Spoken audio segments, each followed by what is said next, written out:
गुरु ब्रह्म गुरुर्विष्णु गुरुदेव महेश्वरा गुरु साक्षात् परब्रह्म तस्मै श्री गुरवे नमः। गुरु ब्रह्म गुरुर्विष्णु गुरुदेव महेश्वरा गुरु साक्षात् परब्रह्मं तस्मै श्री गुरवे नमः। ज्ञानमूलं गुरुमूर्तिः पूजामूलं गुरुपादम् मंत्रमूलं गुरुवाक्यं मोक्षमूलं गुरुकृपा ब्रह्म गुरुर्विष्णु गुरुदेव महेश्वरा गुरु साक्षात् परब्रह्मं तस्मै श्री गुरवे। భీష్ముడు భక్తుల్లో అగ్రగణ్యుడు. అంటే ప్రహ్లాదుడి తర్వాత భీష్ముడికే స్థానం అన్నమాట. అంటే ఉత్తమ భక్తుడు, జ్ఞాని. ఈరోజు ఏకాదశి సందర్భంగా భీష్ముడు భీష్ముడు జ్ఞాని కాబట్టి శ్రీకృష్ణ పరమాత్ముడు ఆ జ్ఞాని అయిన భీష్ముడు ద్వారా మనకి విష్ణు సహస్రనామాలు చెప్పించారు. అంటే జ్ఞాని శరీరం వదిలేసిన తర్వాత అంత గొప్ప భక్తుడు, జ్ఞాని అయిన భక్తుడు రావాలి అంటే మళ్ళీ చాలా కాలం పడుతుంది. అక్కడ శ్రీకృష్ణ పరమాత్ముడితో పాటు భీష్ముడు కూడా ఉండటం వల్ల శ్రీకృష్ణ పరమాత్మ పాండవుల్ని ధర్మరాజుకి చెప్పి, ఇంకా తాతగారు శరీరం వదిలిపెట్టేసే టైం అవుతుంది, ఆయన ఉండగానే మనం ఆయన యొక్క వైభవాన్ని లోకానికి చాటి చెప్పాలి కాబట్టి శ్రీకృష్ణ పరమాత్మ పక్కన ఉండి ధర్మజాలం చేత భీష్ముడిని అడిగించి భీష్ముడు ద్వారా మనకి విష్ణు సహస్రనామాలని ఈ లోకానికి అందించారన్నమాట. అంటే అక్కడ శ్రీకృష్ణ పరమాత్మ ఉండి ఆయన ద్వారా అడిగించి ఒక జ్ఞాని ద్వారా విష్ణు సహస్రనామాలు మనకి అందించటం అనేది చాలా విశేషమైనటువంటి ఇదన్నమాట. అందుకని మనం అంతా కూడా ముందు ఇవన్నీ చదువుకునే ముందు మనకి తేలిగ్గా విష్ణు సహస్రనామాలు చదువుకోవటం వల్ల ప్రతి నామంలోని ఆయన వైభవం మనకి తెలుస్తూ ఉంటుంది. ఆయన గుణగణాలన్నీ మనకి తెలియటం వల్ల మన మనసు ఏమవుతుంది, అడుగుతుంది. అందుకని చెప్పేసి స్వయంగా శ్రీకృష్ణుడే ఆ నామాలని మనకి ఆయన పక్క నుండి చెప్పించాడనమాట. అంటే ఇక్కడ శ్రీకృష్ణ పరమాత్మ జ్ఞానికి ఇచ్చిన వైభవం, భీష్ముడికి ఇచ్చిన వైభవం అదనమాట. భీష్ముడి ద్వారా ఈ లోకానికి మనకి భగవాన్ అక్షరమాలు ఎలా చెప్పారో అలాగా భీష్ముడి ద్వారా మనకి విష్ణు సహస్రనామాలు అవన్నీ చెప్పించాడనమాట శ్రీకృష్ణుడు. అంటే భక్తుడు, జ్ఞాని అయిన భక్తుడు భగవంతుడితో సమానం. ఆయన పక్కన ఉండి ఆయన భగవద్గీత అంతా ఆయనే చెప్పాడు, ఆయన గురించి ఆయన చెప్పుకున్నాడు. ఆయన భక్తుడు కూడా చెప్తే బాగుంటుంది కదా. అందుకని మళ్ళీ భీష్ముడి చేత ఆయన యొక్క వైభవాన్ని ఆయన ఎదురుగుండా ఉన్నప్పుడు ఆ వైభవం వేరుగా ఉంటుంది. అలాగా శ్రీకృష్ణ పరమాత్మ ఎదురుగుండా ఉండి ధర్మరాజు చేత అడిగించి ఆ భీష్ముడి చేత ఆ వైభవం అంతా చెప్పించాడనమాట. అంటే మనం కళ్ళతో చూడలేకపోయినప్పటికీ, ఆ వైభవం అందకపోయినప్పటికీ వాళ్ళు చెప్పినప్పుడు మనం 1-10 సార్లు వినటం వల్ల మనకి కూడా ఆ వైభవం అందుతూ ఉంటుంది. కాబట్టి భీష్ముడి ద్వారా మనకి విష్ణు సహస్రనామాల్ని అందించాడనమాట కృష్ణుడు. ఇక్కడ ప్రతిదానికి నాన్నగారు భీష్ముడి గురించి చెప్పినప్పుడు మనందరికీ భీష్ముడు అంటే చాలా గౌరవం ఉంటుంది. భీష్మ పితామహుడు అనగానే అందరికీ చాలా గౌరవం ఉంటుంది. కానీ మనం ఆ భీష్ముడిని భక్తుడిగా చూస్తాము. ఆయన త్యాగాలు తెలుసు.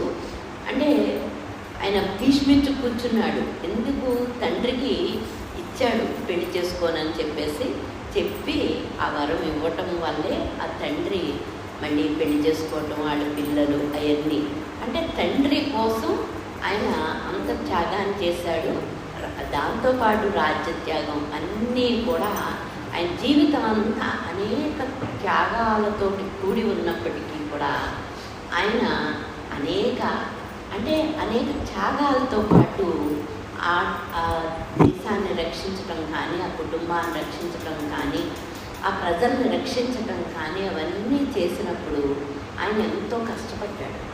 అనేక సమస్యల్ని ఎదుర్కొన్నాడు. అన్ని సమస్యల్ని కూడా ఆయన జ్ఞాని కాబట్టి అంతలాగా ఆయన మనకి ఏదైనా మంది కానప్పుడు మనం ఆ సమస్యలకు దూరం.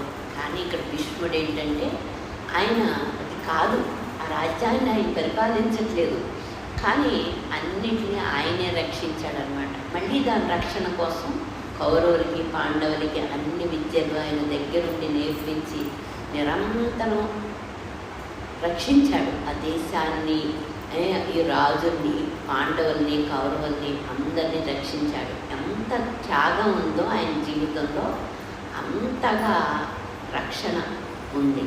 రెండు అన్నీ ఉన్నాయి. మనం ఏంటంటే మనకి ఆయన ఎందుకు ఆదర్శుడు అంటే మనం ఏదైనా వదిలిపెట్టేసినప్పుడు ఆ పని జోలికి వెళ్ళాం. కానీ ఇక్కడ ఆయన అధికారాన్ని, సామ్రాజ్యాన్ని వదిలిపెట్టేసినప్పటికీ సామ్రాజ్య రక్షణ అంతా కూడా భీష్ముడే వహించాడనమాట. అది ఆయనలో ఉన్నటువంటి భక్తితో పాటు ఆయన దాన్ని రక్షించడం, చివరి దాకా కూడా రక్షించాడు దాన్ని. అంటే జ్ఞాని అయిన భక్తుడు ఎలా ఉంటాడో మనకి భీష్ముడు ద్వారా తెలియజేశాడు. శ్రీకృష్ణుడు దేహం ధరించి, పరమాత్మ దేహం ధరించి వచ్చినప్పుడు భీష్ముడు లాంటి కొద్ది మంది భక్తులకే ఆయన పరమాత్మ దేహం ధరించి వచ్చాడు అనేది చాలా కొద్ది మందికి తెలుసు. ఆ కొద్ది మందిలోనే భీష్ముడు ఒకడనమాట. భీష్ముడు ఎంత జ్ఞానం, అంత భక్తుడో ప్రతి దాంట్లోని ఆయన ఎక్కడా కూడా నిరంతరం జీవించి ఉన్నంతకాలం ఆయన పని చేస్తానే ఉన్నాడు. అంటే ఎక్కడ పని మానకుండా ఆయన యుద్ధంలో కానీ ప్రతి దాంట్లోని చేస్తానే ఉన్నాడు. చేసి మనకి జ్ఞాని అయిన భక్తుడు ఎలా జీవిస్తాడో, ఈ లోకాన్ని ఎలా రక్షిస్తాడో, పరమాత్మతో పాటు వాళ్ళ సహకారం కూడా ఈ లోకానికి ఎలా ఉంటుందో భీష్ముడు మనకి జీవించి చూపించాడనమాట. అందుకని చెప్పేసి ఆయన ప్రతి దాంట్లోని అంటే భీష్ముడు ద్వారా మనకి చెప్పినవన్నీ కూడా మనం చాలా జాగ్రత్తగా వింటాం. ఎందుకు వింటాము అంటే ఆయనలో ఉన్న ఆ భక్తి, ఆయన త్యాగగుణం, ఆయనలో ఉన్నటువంటి ప్రతి దాంట్లోనే ఆయన శ్రద్ధ కానీ అవన్నీ మనకి తెలియజేస్తూ ఉంటాడు. పరమాత్మనే ఆయన యుద్ధం చెయ్యను అన్న శ్రీకృష్ణుడినే భక్తుడి కోసం పరమాత్మ ఏ పనైనా చేసి భక్తుడిని రక్షించుకుంటాడు అనేది మనకి భీష్ముడు ద్వారానే తెలియజేస్తాడు. కృష్ణుడు కూడా ఆయుధం పట్టనని చెప్పాడు, ఆయుధం పట్టిస్తానన్నాడు. అది ఎవరికి సరిపోతుంది? ఆ జ్ఞాని అయిన భక్తుడికి. అంటే మామూలు భక్తుడికి సరిపోదు, జ్ఞాని అయిన భక్తుడికి, భీష్ముడికి సరిపోయింది ఆ మాట. అందుకని చెప్పేసి ఆయన ఎప్పుడైతే ఆయుధం పట్టిస్తాను అన్నాడో వెంటనే ఆయన భక్తుడిని గౌరవించుకుంటాడు. కాబట్టి భక్తుడిని రక్షించుకోవడంతో పాటు భక్తుడిని గౌరవించుకోవటం కూడా భగవంతుడి ఉద్దేశం. అందుకని చెప్పేసి భీష్ముడు ఎప్పుడైతే ఆయుధం పట్టిస్తాను అన్నాడో, శబ్దం చేశాడో, వెంటనే కృష్ణుడు భక్తుడిని ఎలా రక్షిస్తాడో ఆయుధం పట్టుకుని ఆడిన మాట తప్పి, అంటే భగవంతుడికి గౌరవాలు, ఆడిన మాటలు ఇవన్నీ లోకానికి సంబంధించిన ఇవన్నీ ఏమీ సంబంధం లేకుండానే ఆయన భక్తుడిని అలా రక్షించుకుంటాడు. ఎంత రక్షించుకుంటాడో అంత శ్రీకృష్ణుడు మనకి తెలియజేశాడన్నమాట. మనం వద్ద ఏదైనా చిన్న సమస్య వస్తే ఆడిన మాట తప్పకూడదు అనుకుంటే మనం ఎన్ని కష్టాలు వచ్చినా పక్కవాడు ఎంత కష్టపడతా ఉన్నా సరే మనం వదిలేస్తాం. కానీ భక్తుడు ఆయనకు అగౌరవం గౌరవం అనేది కూడా భక్తుడికి భగవంతుడికి గౌరవం ఏంటి అగౌరవం ఏంటి ఇవన్నీ మామూలు జీవులకు కానీ భగవంతుడి యొక్క ఔన్నత్యాన్ని మనకి తెలియజేయడం కోసం మళ్ళీ ఆయన ఆడిన మాటని తప్పి చక్కగా భక్తుడిని రక్షించుకుని ఆయుధాన్ని పెట్టి ఏ పనైనా చేస్తాను అంటే అక్కడ అర్జునుడికి సారథ్యం వహించడమే కాకుండా ఆయన అగౌరవం వచ్చినా సరే ఏది జరిగినా సరే భక్తుడిని విడిచిపెట్టకుండా రక్షించుకుంటాడు అనేది మనకి బాగా ఆ యుద్ధంలో మనకి తెలుస్తూ ఉందన్నమాట. అంటే భగవంతుడు అంత రక్షించుకుంటాడని తెలిస్తేనే మనం కూడా మన కోసం ఏదైనా చేస్తాడా భగవంతుడు అనుకున్నప్పుడు మనకు ఒక ఆనందం వస్తుంది, ఒక ధైర్యం వస్తుంది. మనం ఏదైనా ఒక పని చేసేటప్పుడు ఎవరైనా మనల్ని వదిలిపెట్టేస్తారు అంటే మనం ఏదైనా తప్పుడు పని చేస్తే ఇంట్లో వాళ్ళు వదిలిపెట్టేస్తారు అనుకుంటాం. ఇక్కడ భక్తుడి కోసం భగవంతుడు ఏదైనా సరే చేస్తాడు అని తెలిసినప్పుడు మనం కూడా మన మనసులో ప్రథమ స్థానాన్ని భగవంతుడికి ఇస్తామన్నమాట. అంటే ఇది అది అని లేకుండా చేస్తాడు, అసాధ్యం అనేది లేదు. రక్షించటంలో కానీ ఆయన భక్తుడిని రక్షించుకోవటంలో కానీ ఆయనకి జ్ఞానం ఇవ్వటంలో కానీ దేంట్లో అయినా సరే భగవంతుడికి ఏదైనా చేసి భక్తుడిని రక్షించుకుని భక్తుడిని గౌరవించుకుని తన హృదయంలో స్థానం ఇచ్చుకుని తనతో పాటు సమానంగా చూసుకుంటాడు అనేది మనకి భీష్ముడి ద్వారా తెలియజేస్తాడనమాట. భీష్ముడిని వాళ్ళు అడిగి రావడానికి శ్రీకృష్ణుడే వాళ్ళందరినీ మీ తాతగారు ఎలాగా మరణిస్తారు అడిగి రమ్మంటాడు. అంటే మనం ఎవరైనా మనం ఎలా మరణిస్తావు అంటే ఇంక వాడి మొహం చూడం, ఏంటి నా మరణాన్ని కోరుకుంటున్నాడా అనుకుంటాం. కానీ భీష్ముడు అక్కడ ఎంత త్యాగం ఉందో అంతగా ఆ సామ్రాజ్యం పట్ల ధర్మాన్ని రక్షించుకోవటానికే ఆయన ఎలా మరణిస్తాడో కూడా ఆయనకి చక్కగా చెప్పి ఎవరు ఎదురొస్తే తను అస్త్ర సన్యాసం చేస్తాడో కూడా తెలియజేసి అన్నిటినీ కూడా సమానంగా తీసుకున్నాడు భీష్ముడు. కృష్ణుడు తీసుకున్నాడంటే భగవంతుడు తీసుకుంటాడే అనుకుంటాం. ఇక్కడ భక్తుడు కూడా ఆ స్థాయిని భక్తుడి యొక్క స్థాయిని మనకి కృష్ణుడు భీష్ముడి ద్వారా మనకి అన్నిటినీ తెలియజేశాడనమాట. అంటే నువ్వు ఎప్పుడు మరణిస్తావు ఎలా మరణిస్తావు అంటే మనం అసలు ఆయన మళ్ళీ ఇంకొకసారి తలెత్తి చూడం, నా మరణాన్ని కోరుకుంటున్నావా నువ్వు అని చెప్పేసి వెంటనే వాడితోటి మనం ఇంకా అక్కడితో ఆ సంబంధం తెగిపోతుంది. కానీ భీష్ముడు ఎంత త్యాగధనుడో ఆ సామ్రాజ్యం పట్ల కానీ ధర్మ రక్షణ పట్ల కానీ అవన్నీ మనకి తెలియజేయడం కోసం అని చెప్పేసి భీష్ముడిని అలా అడిగినప్పుడు కూడా ఆయన ఎలా అస్త్ర సన్యాసం చేస్తాడో అదంతా చెప్పాడు.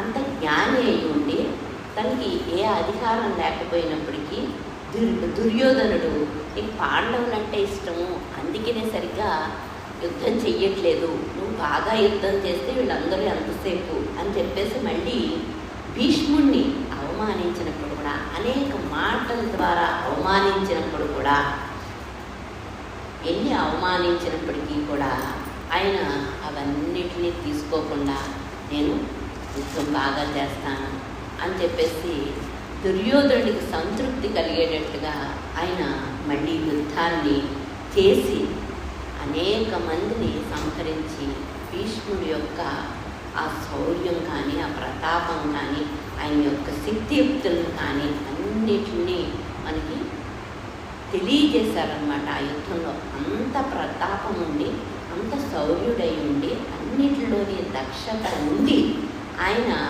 రాజుకి ఏది చెప్తే దుర్యోధనుడు ఏది చెప్తే అది వినవలసిన పరిస్థితిని ఆయనకి ఆ దేహంలో ఉన్నప్పుడు అవన్నిటిని భరించాడనమాట. మనం వస్తే మనకు అంత అధికారం మనకు అంత అయి ఉంటే వాళ్ళు ఎవరిని భరించం. కానీ భీష్ముడు అన్నీ భరించాడు, అన్ని అవమానాలు భరించాడు. భక్తుడు ఎలా జీవించాలో భీష్ముడు ద్వారా మనకి తెలియజేశాడనమాట. ఏమీ లోటుండి కాదు, తనే రాజ్యాన్ని త్యాగం చేశాడు, అలాగే తనే రక్షించాడు. వాళ్ళందరికీ అన్నీ నేర్పించి, మళ్ళీ యుద్ధ విద్యలన్నీ నేర్పించి, సామ్రాజ్యాన్ని అంతా రక్షించి అన్నీ చేసినప్పుడు కూడా, వాళ్ళు అవమానించినప్పుడు కూడా జ్ఞాని అయిన భక్తుడు దాన్ని ఎలా స్వీకరిస్తాడో భీష్ముడు ద్వారా మనకి తెలియజేస్తాడనమాట. అంటే ఎన్ని సాధ్యమైనా అంటే మనం ఏమనుకుంటాం, ఎందుకు అలా చేయాలి అనుకుంటాం. కానీ భీష్ముడు అక్కడ భక్తుడు కాబట్టి ప్రతిదీ కూడా ఈశ్వర నిర్ణయం బట్టి భగవంతుడు ఆడిస్తున్నాడు, మనం ఆడుతున్నాము. అంతేగాని నాకు ఈ అవమానాలన్నీ వచ్చినాయి, నాకు ఇంత ప్రతాపం ఉంది, ఇంత శౌర్యం ఉంది, నేనెందుకు ఇవన్నీ అని ఎప్పుడు ఆయన ఈశ్వర నిర్ణయాన్ని వ్యతిరేకించలేదు. ప్రతి దాంట్లోని ఈశ్వర నిర్ణయాన్ని గౌరవించి, ఆయన అంత శక్తి ఉండి, అంత భక్తుడై ఉండి ఆయన అన్నిటినీ అంగీకరించాడనమాట. ఎక్కడా కూడా ఆయన ఈశ్వర నిర్ణయాన్ని వ్యతిరేకించటం అనేది జరగలేదు. మనకి ఏ ఘట్టంలో చూసుకున్నప్పటికీ ప్రతి ఘట్టంలోని భీష్ముడు ఔన్నత్యమే కనిపిస్తూ ఉంటుంది. భారత యుద్ధం అంతా కూడా అర్జునుడు ఎంత చేశాడో అంతకన్నా మనకి భీష్ముడి పట్లే మనకి ఎక్కువగా, అందుకనే భీష్మ పితామహుడు అని అందరికీ భీష్ముడి పట్ల అంత జ్ఞాని, అంత భక్తుడు.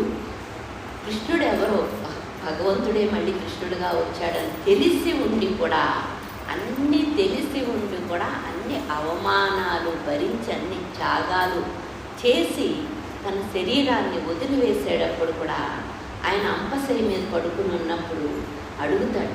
అడిగితే అప్పుడు చెప్తాడనమాట, నేను అధర్మం వైపు ఉన్నాను, వాళ్ళు పెట్టిన తిండి తినటం వల్ల ఈ శరీరం ఈ శిక్షకు గురైంది అని చెప్తాడనమాట.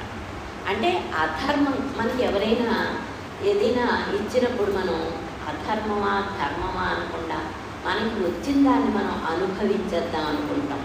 కానీ ఇక్కడ అధర్మంగా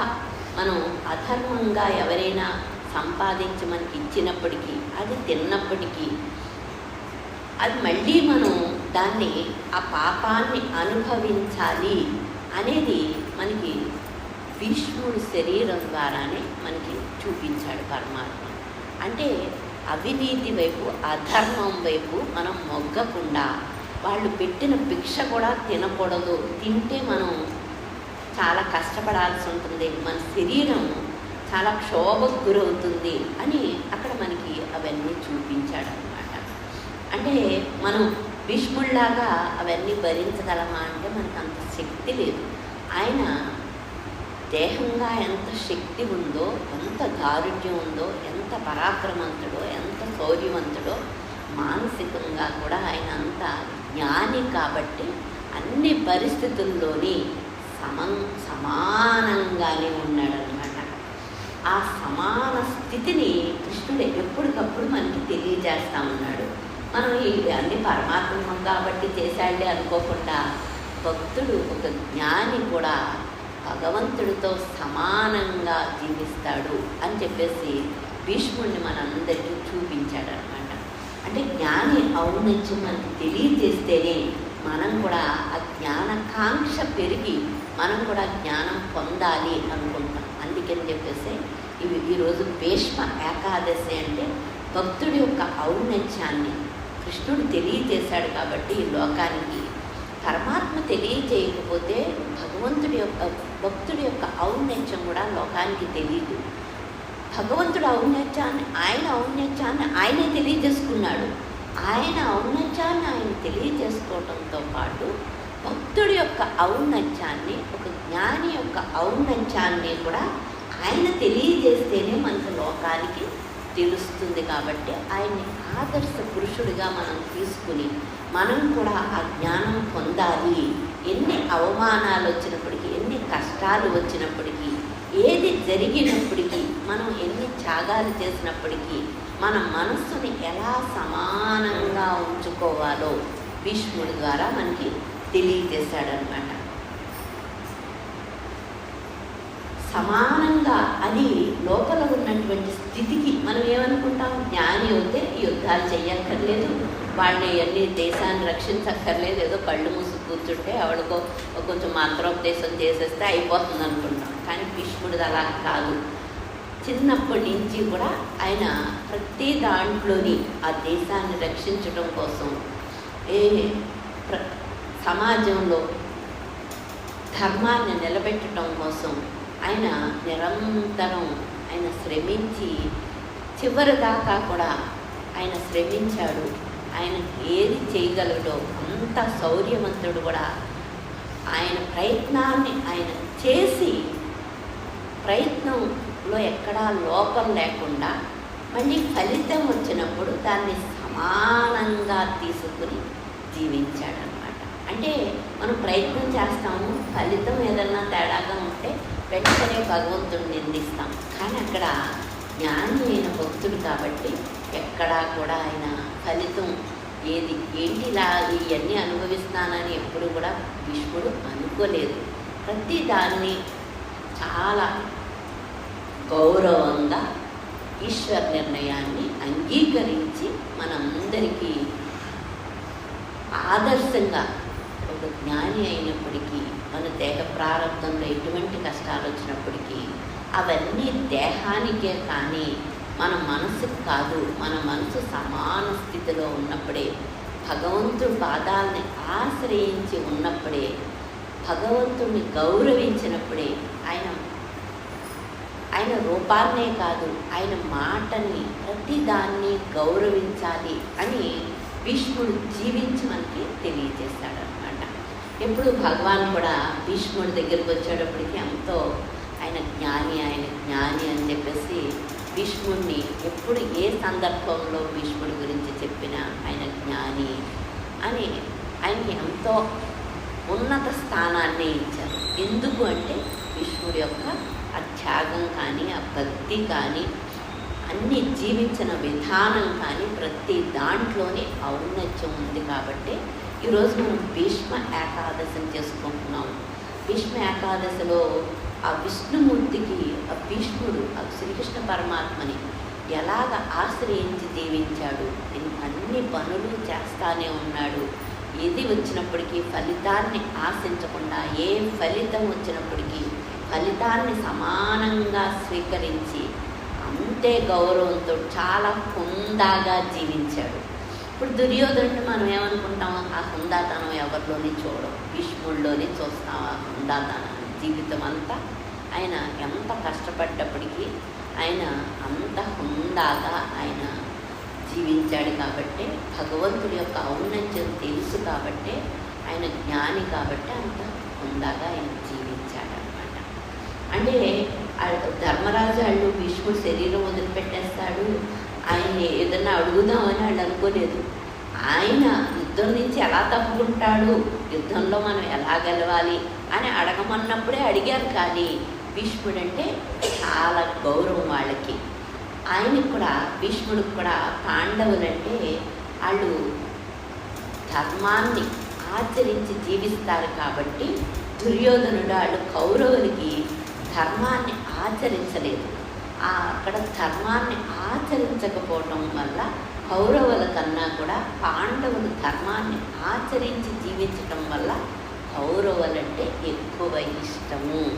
భగవంతుడు ఎక్కడ ధర్మం ఉంటే అక్కడే ఉంటాడు. కాబట్టి శ్రీకృష్ణుడు ఏం చెప్తున్నాడు, ధర్మ సంస్థాపన సంభవామి యుగే యుగే, మళ్ళీ నేను ధర్మాన్ని స్థాపించటానికే నేను ఈ భూమి మీదకి వస్తాను అని చెప్తున్నాడు. అటువంటి ధర్మం కోసమే భీష్ముడు కూడా ధర్మం ఉంది కాబట్టి కౌరవుల పట్ల ఆయనకి ఆ ప్రేమ ఆప్యాయత.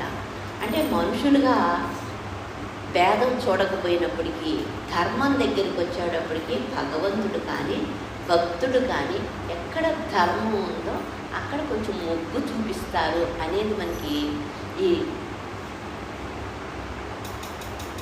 భారత యుద్ధంలో మనకి అంతా తెలుస్తూ ఉంటుంది. ధర్మం ఉన్న చోటే భగవంతుడు ఉంటాడు, ధర్మం లేని చోట భగవంతుడు ఉండడు అనేది మనకి తెలుస్తుంది. ధర్మాన్ని ఆచరిస్తేనే మనం జ్ఞానాన్ని పొందుతాం, భగవంతుడిలో ఐక్యమవుతాం. కానీ ధర్మాన్ని ఆచరించకుండా మనకి ఎన్ని సంపదలు ఉన్నప్పటికీ, ఎన్ని విద్యలు వచ్చినప్పటికీ, ఈ భూమి మీద ఎన్ని వచ్చినప్పటికీ అవన్నీ కూడా ఇదంతా ప్రపంచ జ్ఞానం ఎంత ఉన్నప్పటికీ, సాపేక్షిక జ్ఞానం ఎంత ఉన్నప్పటికీ అది కాదు కావలసింది భగవంతుడికి.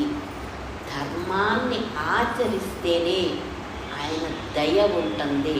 ధర్మాన్ని ఆచరించకుండా ఆయన దయని పొందలేము అనేది ఇక్కడ మనకి భీష్ముడి ద్వారా చక్కగా తెలియచేయటం వల్ల ధర్మాన్ని ఆచరించాలి అనేది మనకు కూడా తెలుస్తూ ఉందన్నమాట.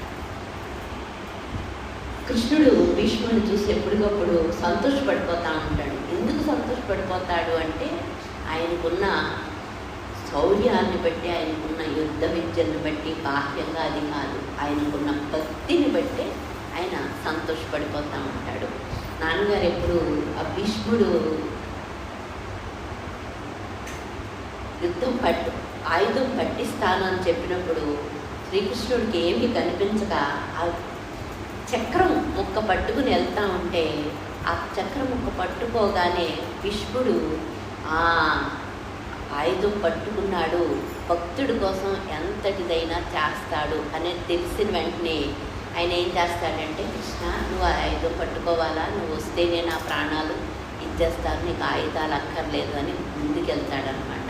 అంటే కృష్ణుడి యొక్క ఔన్నత్యం ఆయనకు తెలుసు, భీష్ముడి యొక్క ఔన్నత్యం శ్రీకృష్ణుడికి తెలుసు. కాబట్టి వాళ్ళిద్దరూ అక్కడ ఆ ఘట్టాన్ని చెప్పడానికి నాన్నగారు ఎప్పుడు కూడా ఎంతో అమ్మ భక్తి గురించి చెప్పలేము, జ్ఞానం గురించి చెప్పగలం, కానీ భక్తిని తొట్టుకోలేము అనేవారు అన్నారు. ఎందుకు అంటే భగవంతుడు ఆ దయ ఎలా ప్రవహిస్తుందో భక్తుడి పట్ల అది చెప్పాలి అంటే మనకి సాధ్యం కాదు. కాబట్టి అందుకని చెప్పేసి నాన్నగారు కూడా ఆ ఘట్టాన్ని సగం చెప్పి ఇంకా చెప్పలేను అనేవారు. అంత దయా స్వరూపుడు భగవంతుడు, ఎంత దయాస్వరూపుడో భక్తుల పట్ల మనకి తెలిస్తేనే మనం ఆయనకి శరణాగతి చెందుతాము. ప్రతి దాంట్లోని మనం ఎక్కడో చోట మిగిల్చుకోకుండా సంపూర్ణంగా మన మనసును భగవంతుడికి ఇవ్వటానికి ఒప్పుకుంటామన్నమాట. ఆ శరణాగతి 100కి 100 పాళ్ళు శరణాగతి చెందాలి. ఎక్కడో ఒక చోట మిగిలిపోతే మనకి మన స్థితి, మన స్వరూప స్థితి మనకి అనుభవంలోకి రాదు. కాబట్టి ఆ భగవంతుడు దయని చెప్పేటప్పుడు దయకి హద్దులు లేవు, భగవంతుడు దయకి హద్దులు లేవు అనేది మనకి తెలిస్తేనే మనం ఆయనకి శరణాగతి చెందగలుగుతాం. లేకపోతే ఏం చేస్తామంటే ఇది చేస్తేనే ఆయన నామాన్ని చెప్పో, ఆయనకి మనం ఏదన్నా బాహ్యంగా ఏదన్నా ఇస్తేనో ఆయన దయ కాదు, ఏమీ అక్కర్లేదు. మన మనస్సుని ఆయనకి, ఆయన రూపం పట్ల, ఆయన మాట పట్ల, ప్రతి దాని పట్ల, ఆయన రూపము, ఆయన నామం, ఆయన మాట ఒకదానికొకటి ఒకటే కానీ వేరు కాదు. అది మనకు తెలియటం వల్ల ఏమవుతుందంటే ఆయన రూపనామాలతో పాటు ఆయన మాట కూడా అంత గౌరవం ఇస్తాం.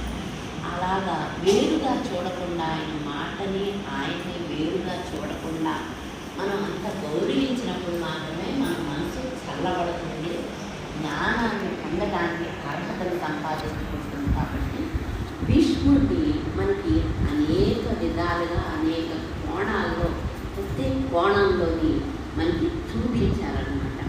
అంటే ప్రతిదీ ఆయనకి భగవంతుడి యొక్క ఔన్నత్యం తెలుసు. కాబట్టి త్యాగం చేసినప్పటికీ ఆయన సామ్రాజ్యానికి ఆధిపత్యం వహించవలసిన వాడు. ఆయన రాజ్యాన్ని ఆయన అక్కర్లేకుండా తండ్రికి అప్పచెప్పాడు, సౌతులకి అప్పచెప్పాడు.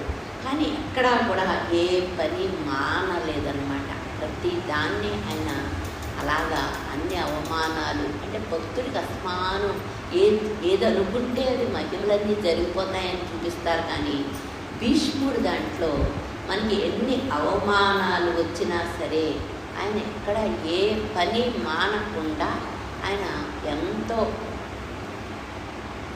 గౌరవంగా, మనం అందరం గౌరవించుకుని పని మానకుండా జీవించటానికి భీష్ముడిని ఆదర్శంగా మనందరికీ చూపించాడు కృష్ణుడు. అది ఆయనలో ఉన్నటువంటి భీష్ముడి యొక్క ఔన్నత్యం. అంటే అంత త్యాగం ఉండాలి, అంత భక్తి ఉండాలి, అవమానాల్ని తట్టుకోవాలి. అవన్నీ ఉంటేనే జ్ఞానం వస్తుంది, కానీ లేకపోతే జ్ఞానం రాదు. జ్ఞానం రాదు. భగవంతుడు ఇప్పుడు భీష్ముడి గురించే అంతా చెప్తా ఉన్నాడు. భీష్ముడు ఔన్నత్యాన్నే అదంతా మనకి భారత యుద్ధంలో ఎక్కడ చూసినా భీష్ముడు ఔన్నత్యమే మనకు కనిపిస్తూ ఉంటుంది ఆ భక్తుల్లో. అంటే ఇక్కడ పాండవుల కన్నా కూడా భీష్ముడికే ఎక్కువ ప్రథమ స్థానం అన్నమాట భారత యుద్ధంలో. మనకి హీరో ఎవరు అంటే ఇక్కడ అర్జునుడు కాదు, కృష్ణుడు తర్వాత భీష్ముడు. వీళ్ళిద్దరిదే మనకి కనిపిస్తూ ఉంటుంది. వాళ్ళిద్దరి ద్వారానే మనం నేర్చుకోవాల్సింది అంతా చూపిస్తూ ఉంటాడు, నేర్పిస్తూ ఉంటాడు మనకి. అంటే మనం భక్తి వచ్చింది కదా అని ఏదైనా కష్టం వచ్చినప్పుడు ఏంటంటే వదిలేసావి, నా అవమానాలు పాలు చేస్తున్నావని అడగటానికి సరిపోము. ఎందుకు సరిపోము అంటే భీష్ముడు లాంటి వాడే అన్ని అవమానాల్ని తట్టుకున్నాడు. ఏదైనా అవమానం జరిగినప్పుడు అది భగవంతుడికి తెలియకుండా జరగట్లేదు.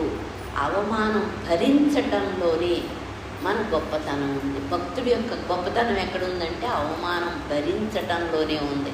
అవమానం రాకపోవటం కాదు, భరించటంలో ఉంది అనేది భీష్ముడు మనకి అక్కడ తెలియజేశాడు అనమాట.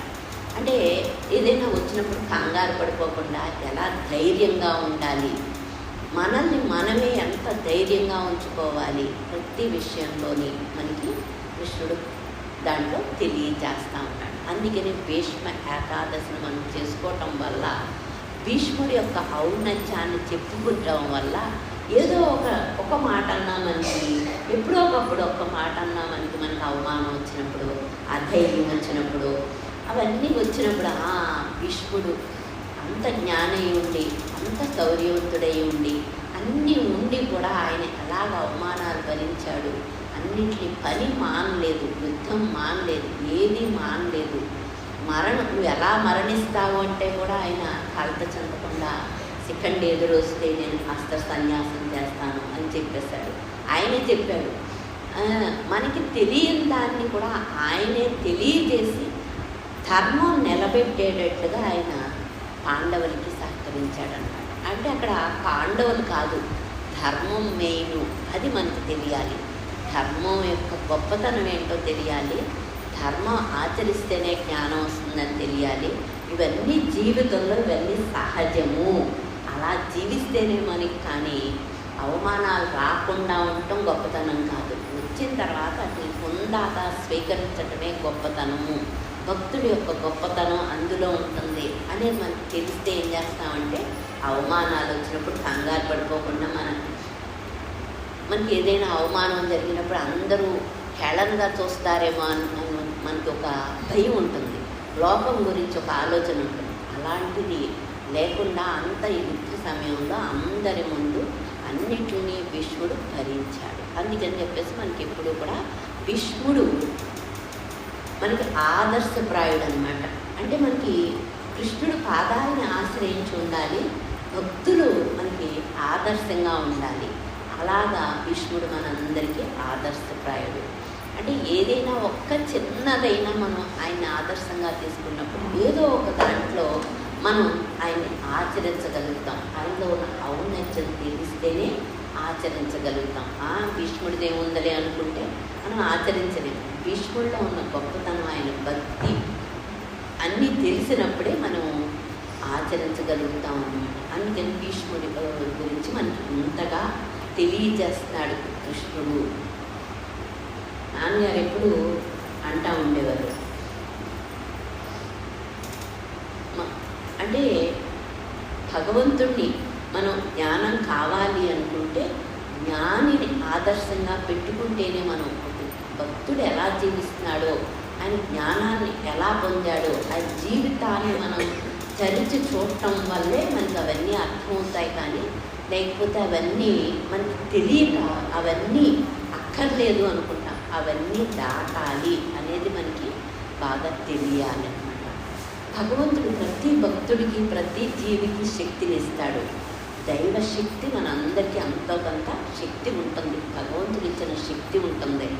ఆ శక్తి సామర్థ్యాలతో పాటు మనం ఆ ఏ శక్తినైతే ఇచ్చాడో భగవంతుడు ఆ మనం జీవించటం వల్ల మనకి ఏమవుతుందంటే మన శక్తి వేస్ట్ అవ్వకుండా, అవమానాలు వచ్చినప్పుడు మనం కుంగిపోతే శక్తి అంతా వేస్ట్ అయిపోతుంది. గౌరవానికి మనం ఎక్కువగా ఏంటంటే ఏదైనా అగౌరవం వచ్చినప్పుడు ఎక్కువగా అందరూ బాధపడిపోతూ ఉంటారు, బెంగపడిపోతూ ఉంటారు. అలాంటి బెంగలు పెట్టుకోకుండా భగవంతుడు మనకి ఇచ్చిన శక్తిని మనం ఆయన పొందటానికే వాడుకుంటూ ఉండాలి. ఎంత శక్తి ఇచ్చినప్పటికీ కూడా మనం పొగరుమూతనంగా ఉండకుండా, గర్వంగా ఉండకుండా, అంటే గర్వం కానీ పొగరుమూతనం కానీ ఉంటే కనుక ఆ దుర్యోధనుల్లాగా అయిపోతాం. భీష్ముడిలాగా మనం భగవంతుడిని గౌరవించుకుని ఎంత ఉన్నప్పటికీ కూడా మనం పొగరుమూతనం, గర్వం లేకుండా జీవిస్తేనే మనకి జ్ఞానం వస్తుంది. కాబట్టి మనలో ఏదైనా ఎప్పుడైనా అన్ని పరిస్థితులు సహకరించి మనకి ఏదైనా మంచి జరిగితే మనం గర్వాన్ని పెంచుకోకుండా, పొగరుబోతనాన్ని పెంచుకోకుండా, ఆయన ఇచ్చిన శక్తిని వేస్ట్ చేసుకోకుండా, భగవంతుడు ఇచ్చిన శక్తితోటే మనం ఆయన్ని పొందటానికి ప్రయత్నం చేయటం వల్ల మనకేమవుతుందంటే ఆయన మనల్ని స్వీకరిస్తూ ఉంటాడు. పొగరుబోతనం వస్తే కనుక, గర్వం వస్తే కనుక పాడైపోతాము. ఏ రకంగా వచ్చినా సరే మనకి పాడైపోతామనేది తెలియాలి. ఎన్ని వచ్చినప్పటికీ గర్వం రాకుండా, పొగరుబోతనం రాకుండా వినయంగా జీవిస్తేనే మనకి జ్ఞానం వస్తుంది అనేది మనకు అర్థమవుతే ఏం చేస్తామంటే, పరిస్థితుల్లో ఏదైనా మార్పు వచ్చి పరిస్థితులు మనకి ఏమన్నా అనుకూలంగా ఉంటే కనుక మనం గర్వం వచ్చేయకుండా, గర్వమే మనకి నాశనానికి కారణము. గర్వం లేకుండా వినయంగా జీవిస్తేనే జ్ఞానం వస్తుంది అనేది మనకు అర్థమవుతే ఏం చేస్తామంటే, పరిస్థితుల ప్రభావంలో మార్పు ఉన్నప్పటికీ ఆ పరిస్థితులు ఒకరోజు ఒకలా ఉంటాయి, ఇంకొక రోజు ఇంకోలా ఉంటాయి. పరిస్థితులు మనల్ని ఇబ్బంది పెట్టినప్పుడు డిప్రెషన్కి కుంగిపోకుండా, పరిస్థితులన్నీ బాగుంటే గర్వం పొగరుబోతనం పెంచుకోకుండా మనం ఏం చేస్తామంటే ఆ భగవంతుడిని ఆశ్రయించి ఉండటం వల్ల భగవంతుడు ఏం చేస్తాడంటే అలా ఉన్నప్పుడు ఆయన యొక్క మన హృదయంలో ఆయన ఉన్నాడు కదా, ఆ హృదయపు లోతుల్లోకి తీసుకెళ్ళిపోతాడంట. ఎలా తీసుకెళ్ళిపోతాడు అంటే, నదిలో ఒక మొసలి ఉంటుంది. మనం ఎప్పుడైనా కాళ్ళు కడుక్కోవటానికి వెళ్ళినప్పుడు మన కాలు పట్టుకుని మొసలి లాగేస్తుంది. ఎలా లాగేస్తుందంటే, నదిలో అట్టడుగు భాగానికి లాక్కెళ్ళిపోతుంది మనల్ని. కాలు పట్టుకుని ఏం చేస్తుంది, అక్కడ ఉంచదు, అట్టడుగు భాగానికి లాగేస్తుంది మొసలి.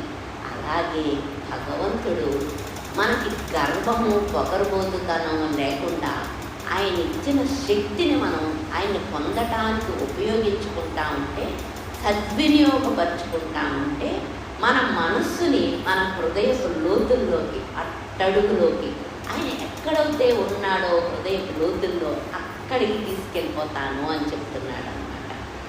అంటే నువ్వు వెళ్ళలేవురా, నీ ప్రయత్నం ఏమీ సరిపోదు, నేను తీసుకువెళ్ళాల్సిందే.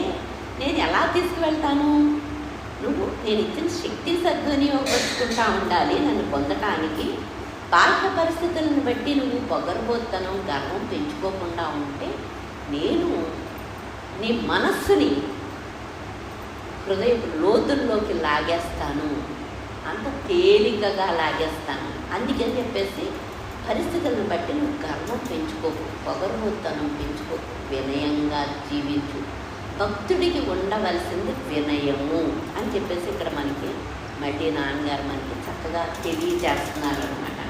అంటే మనం ఎంత ప్రయత్నించినా రానిది మనం హృదయపు లోతుల్లోకి వెళ్ళగలమా అంటే, భగవంతుడు మనల్ని తీసుకువెళ్ళాలి కానీ, ఆయన లోపల నుంచి లాక్కోవాలి కానీ మనంతటా మనం వెళ్ళలేము. ప్రయత్నం చేస్తాం కానీ ఆయన దారి ఇవ్వాలి, ఆయన లాగాలి లోపలికి. ఎప్పుడు లాగుతాడు అంటే గర్వంగా, పొగరుబోతనంగా ఉండకుండా ఉంటే, అలా జీవిస్తూ ఉంటే, ఆయన పాదాలను పట్టుకుని ఆశ్రయించి జీవిస్తా వినయంతో ఉంటే అప్పుడు లాగుతాడన్నమాట. లేకపోతే లాగడు. మనం ఎన్ని చేసినప్పటికీ, ఏది చేసినప్పటికీ భగవంతుడు దయ కోసం జీవిస్తేనే, ఆయన దయ ఉంటేనే అన్నీ ఉన్నట్టు. ఆయన దయ లేకపోతే మనం ఏది పొందలేము. ఆయన దయ కోసం జీవించాలి అనేది మనకు తెలిస్తే ఏం చేస్తామంటే, మన సాధన వల్ల మనకి ఏమీ వచ్చేది. మన సాధనతో మన అహంకారం పెరుగుతూ ఉంటే మనకి జ్ఞానం రాదు. మన సాధన వల్ల మనకి వినయం రావాలి, భగవంతుడు దయ రావాలి. భగవంతుడు దయ వల్ల మాత్రమే మన హృదయపు లోతుల్లోకి ఆయన ఎక్కడైతే ఉన్నాడో ఆ హృదయపు లోతుల్లో అట్టడుగున ఆయన తీసుకువెళ్ళాలి. మనంతట మనం వెళ్ళేది కాదు, ఆయన తీసుకువెళ్ళేది. కాబట్టి ప్రతి దానికి కూడా ఆయన మాటను గౌరవించాలి, ఆయన రూపాన్ని గౌరవించాలి, ఆయన నామాన్ని గౌరవించాలి. ఆయన రూపాన్ని గౌరవించి ఆయన మాటను అగౌరవపరిస్తే ఆయనకి లోపల నుండి చూస్తూ ఉంటాడు, నా మాటకి నాకు భేదాన్ని చూస్తున్నాడు వీడు, ఇంకా తోకను రాలేదు, నా రూపానికి నా నామానికి నా మాటకి భేదం చూడకుండా వీడు జీవిస్తూ ఉంటే అప్పుడు తూకం వస్తుంది కదా అని భగవంతుడు అంతర్యామిగా ఉండి చూస్తూ ఉంటాడు అన్నమాట. అంటే ఆయన మాటను గౌరవించాలి, ఆయన ఎలా చెప్పాడో అలా జీవించడం నేర్చుకోవాలి. ఒక్క రూపాన్ని ఆశ్రయించి మాటను వదిలిపెట్టకూడదు అనేది ఇక్కడ మనకి తెలియజేస్తున్నారన్నమాట. అంటే మనం ఏం చేస్తాము, ఆ నాన్నగారంటే మనకి ఇష్టమే కదా, ఆ మాట అక్కర్లేదులే అనుకోకూడదు. ఆయన మాటకి ఆయనకి భేదం లేదు. ఆయన మాటను పట్టుకుని జీవించాలి. ఆయన నామము ఆయన రూపము మనకి ఎంత సంతోషాన్ని ఇస్తున్నాయో, ఎంత ఆనందాన్ని ఇస్తున్నాయో, అటువంటిది ఆ మాటని ఆచరించటం వల్ల ఆయన యొక్క స్థితిని, ఆయన యొక్క చైతన్య స్థితిని, ఆయన యొక్క శాంతి స్థితిని మనకి ఇచ్చేస్తాడు. అందుకని భేదం లేకుండా మనం ఆయన మాటని ఆయన రూపాన్ని భేదం లేకుండా గౌరవించాలి. రూపాన్నితో పాటు నామంతో పాటు మాటని కూడా గౌరవించాలి అనేది మనకి ఇక్కడ చక్కగా తెలియజేస్తున్నారనమాట. అంటే మాట ఎందుకులే మనం అంటా ఉంటాం, మాటలు ఎందుకులే అంటే మాట ఏమీ శక్తి లేకుండా లేదు. మాటకి కూడా ఆయన రూపానికి నామానికి ఉన్నంత శక్తి మాటకి ఉంది. అది మనకు అర్థం అవ్వాలి. మనకు రూపం అంటే అర్థమవుతుంది, నామం అంటే తెలుస్తుంది, కానీ ఆయన మాటకి కూడా అంతే శక్తి ఉంది. ఆయన మాటకి ఎంత శక్తి ఉందో ఆయన రూపానికి ఎంత శక్తి ఉంది.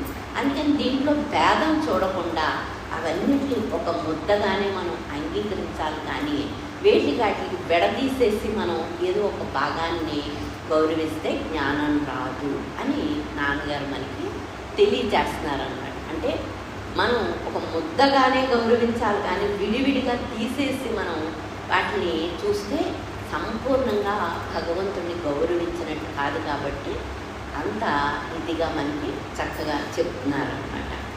ఇక్కడ మనం పని చేస్తూ ఉంటాం. ఇప్పుడు మనకి భీష్ముడు ద్వారా పని యొక్క గౌరవాన్ని మనకి చెప్తా ఉన్నారు. పని చెయ్యాలి, పని మనం వదిలిపెట్టకూడదు, నువ్వు వదిలిపెట్టకూడదురా పని నిన్ను వదిలిపెట్టేయాలి. ఆ స్థాయికి వచ్చేంత వరకు నువ్వు పని వదిలిపెట్టడానికి సరిపోవు. పని వదిలిపెట్టేసావా నీకు అక్కడ బద్ధకం వచ్చేస్తుంది, జ్ఞానం రాదు, బద్ధకం వచ్చేస్తుంది, నువ్వు పాడైపోతావు. పని ఎప్పుడు వదిలిపెట్టేయాలి అంటే భగవంతుడు పనిని వదిలిపెట్టేసే పరిస్థితులు తీసుకొస్తాడు, అప్పుడు వదిలిపెట్టాలి. కానీ పని వదిలిపెట్టేయాలి మనల్ని, మనం పనిని వదిలిపెట్టకూడదు. అంటే మనం ఏమనుకుంటాం, ఎక్కువ కష్టపడిపోతుంటే ఇంకెందుకులే పని వదిలేదు, అలా అయితే రాదురా. నీ జ్ఞానం వచ్చిందనుకో పనే నిన్ను వదిలేస్తుంది. జ్ఞానం వచ్చినప్పటికీ భీష్ముడు చివరి దాకా యుద్ధం చేస్తానే ఉన్నాడు. అంటే ఆ పని చేయిస్తాడనమాట మన ద్వారా. భగవంతుడు ప్రతి జీవి ద్వారాని ఎవరైనా పని వదిలిపెట్టేస్తే కనుక వాళ్ళు అక్కడ బాగుపడకుండా ఆగిపోతున్నట్టు లెక్క. పని వదిలిపెట్టకుండా మనం జీవించి ఉన్నంతకాలం పని చెయ్యవలసిందే. జ్ఞానం వచ్చిన తర్వాత పని మనల్ని వదిలిపెట్టేస్తే అప్పుడు పర్వాలేదు అని చెప్పేసి ఇక్కడ మనకి నాన్నగారు చక్కగా చెప్తున్నారు. నువ్వు పని చేస్తున్నావు కదా, పని చేసేటప్పుడు ఆసక్తిగా చెయ్యకురా. ఈ పని చేస్తున్నావు ఏం ఫలితం వస్తుందని ఫలితం వైపు దృష్టితోటి పని చెయ్యకు. పని మీద నీకు ధ్యాస ఉండాలి, పనిలో స్కిల్ ఉండాలి. పని చేసేటప్పుడు నువ్వు పనిని అంత సమర్థవంతంగా స్కిల్గా చేస్తావో ఫలితం వైపు కూడా నీకు ధ్యాస లేకుండా ఉంటేనే ఆ పనిని సక్రమంగా చేస్తాము. ఈ ఫలితం ఏమొస్తుంది అంటే నువ్వు పని చేయడంలో శ్రద్ధ ఉండదురా నీకు. ఫలితం వైపు ఉంటుంది దృష్టి, పని వైపు ఉండదు. పనిలో స్కిల్ ఉండాలి, ఫలితం పట్ల నీకు ఆసక్తి లేకుండా ఉండాలి. అప్పుడు భగవంతుడు ఏం చేస్తాడంటే నీకు ఆసక్తి లేదా ఉందా అని అంతర్యామిగా ఉండి చూసుకుని, నీకు ఆసక్తి లేదు అంటే కనుక ఆ నేనుగాన్ని, ఆ దేహ బుద్ధిని తీసేస్తానురా. పని పట్ల నీకు శ్రద్ధ ఉండాలి, ఫలితం పట్ల ఆసక్తి లేకుండా ఉండాలి. ఆసక్తి లేకుండా ఉండాలి అని పని మానేసావనుకో, పని మానేస్తే నీకు జ్ఞానం రాదు. పని చేసి తీరవలసిందే. అది ఈశ్వరుడి యొక్క నియమము, ఈశ్వర నిర్ణయం, ఈశ్వరుడి నియమము. పని వదిలిపెట్టకుండా చేయాలి, ఫలితం వైపు దృష్టి లేకుండా ఉండాలి. ఇక్కడ నువ్వు చేసే పని ఫలితాన్ని ఇవ్వదురా, అది జడము. ఏ పని చేసినప్పటికీ ఆ పని ద్వారా, ఆ పని నువ్వు సక్రమంగా చేస్తే ఫలితాన్ని నేను ఇస్తాను కాబట్టి, కర్తని నేను కాబట్టి, పని జడం, ఇచ్చేవాడు ఈశ్వరుడు. అది మనకు తెలిస్తే ఈశ్వరుడు ప్రీత్యర్థం పని చేసి వదిలేసావనుకో, ఆయన ఏం చేస్తాడు, నీకు ఆ కర్తృత్వ బుద్ధిని తీసేస్తాడు. కర్తృత్వ బుద్ధిని తీసేస్తాడు అంటే దుఃఖాన్ని తీసేస్తాడు. అది అక్కడ ఔన్నత్యంరా. అందుకని చెప్పేసి ఎప్పుడూ కూడా పని వదిలిపెట్టకు. పని ఫలితం పట్ల ఆసక్తిని వదిలేయి. ఫలితం వైపు నీ దృష్టి ఉండకూడదు కదా అంటున్నానని పని మానేయటానికి సరిపోవు. నువ్వు స్వతంత్రుడు కాదు. అలాగే నువ్వు చేసే పని కూడా స్వతంత్రత లేదు నీ ఫలితాన్ని ఇవ్వటానికి. ఎవరయ్యా ఇవన్నీ ఆధారం? కర్త ఎవరయ్యా అంటే ఈశ్వరుడు. ఈశ్వరుడు నువ్వు చేసే పనికి ఫలితాన్ని ఇచ్చేవాడు ఈశ్వరుడు. నువ్వు చేసే పని ఫలితాన్ని ఇవ్వలేదు, అది జడము. అందుకని నువ్వు ఈశ్వరుడు ప్రీత్యర్థం పని చెయ్యి. ఈశ్వరుడికి ప్రీతి కలిగిందా, దయ కలిగిందా, నిన్ను పని వదిలిపెట్టేయటం కాదు, ఆ కర్తృత్వం వదిలిపెట్టేయటం కాదు. ఎప్పుడైతే కర్తృత్వం వదిలిపెట్టేసిందో, నేనుగాడు పోయాడో, నీ జ్ఞానం వచ్చేస్తుందా. ఆ కర్తృత్వం, నేనుగాడు ఉంటేనే కర్తృత్వం. ఆ నేనుగాడిని వదిలిపెట్టేయటానికి చక్కగా ఎంత ఇదిగా మనకి తెలియజేస్తున్నారన్నమాట. ఆ నేనుగాడిని పెంచుకోకు పని చేస్తున్నానని పెంచుకుంటే అనేక జన్మలకు కారణమవుతుంది ఆ పని. అలా కాదు, భగవంతుడు ప్రీత్యర్థం పని చేస్తున్నావు అనుకో, ఆ పని ఏం చేస్తుంది, నిన్ను కర్తృత్వాన్ని వదిలిపెట్టేసేటట్లుగా, పనిని వదిలిపెట్టేసేట్లుగా, మళ్ళీ భూమి మీదకి రావాల్సిన అవసరం లేకుండా భగవంతుడు నీ పట్ల దయని చూపిస్తాడు. అందుకని భగవంతుడు దయ కోసం పని చెయ్యి. పని నీకు ఫలితం ఇవ్వదు అని నీకు అర్థమవ్వాలి. నువ్వు ఏ పని చేస్తా ఉంటే ఆ పని జడము, పని చేసి తీరవలసిందే, అది ఈశ్వర నిర్ణయం. పని వదిలిపెట్టడానికి నీకు అర్హత లేదు, పని వదిలిపెట్టే స్వతంత్రత నీకు లేదు. అందుకని చెప్పేసి నువ్వు స్వతంత్రుడు కాదురా. నువ్వు స్వతంత్రుడు ఎప్పుడవుతావు అంటే ఫలితం పట్ల ఆసక్తి లేకుండా నువ్వు పని చేస్తా ఉంటే నిన్ను స్వతంత్రుని చేస్తాను. నేను కర్తని కాబట్టి నేను నీకు స్వతంత్రత ఇస్తాను, నీ అంతటి నీకు స్వతంత్రత రాదు అని ఇక్కడ మనకి చక్కగా కర్మణ్యే వాధికారస్తే మా ఫలేషు కదాచన్, మా కర్మ ఫలహేతుకు మాతే సంగోస్త కర్మణి. అంటే ఇవన్నీ చెప్పేటప్పుడు ఏంటంటే మనకి చదువుకునేటప్పుడు బాగానే ఉంటుంది, కానీ ఫలితం వైపు దృష్టి లేకుండా మనం భగవంతుడిని ఆశ్రయించి చేసినప్పుడు మాత్రమే భగవంతుడు అటువైపు ఛాస లేకుండా ఆయన చేయగలడు. ఆయన మీద ప్రీతి ఉంటే మనకి ఆయన చేసేస్తాడు. మనం ఫలితం వైపు దృష్టి ఉండకూడదు అంటామంటే అదే ఉంటుంది. అలా కాకుండా ఈశ్వరుడు ప్రీతి కోసం మనం పని చెయ్యాలి. ఫలితం ఆయన చేతిలో ఉంది, ఆయన ఇస్తే ఇస్తాడు, లేకపోతే లేదు. ఆయనకి సెకను, ఆయనకు అసాధ్యం అనేది లేదు. అని మనకి బాగా అర్థమవుతే మనం ఏం చేస్తాము, ఫలితం పట్ల దృష్టి లేకుండా ఆయన మనల్ని అనుగ్రహిస్తాడు. ఆ దృష్టి అటువైపు లేకుండా అనుగ్రహిస్తాడు అన్నమాట. ఆ ఫలితం వైపు దృష్టి లేకుండా అనుగ్రహిస్తాడు.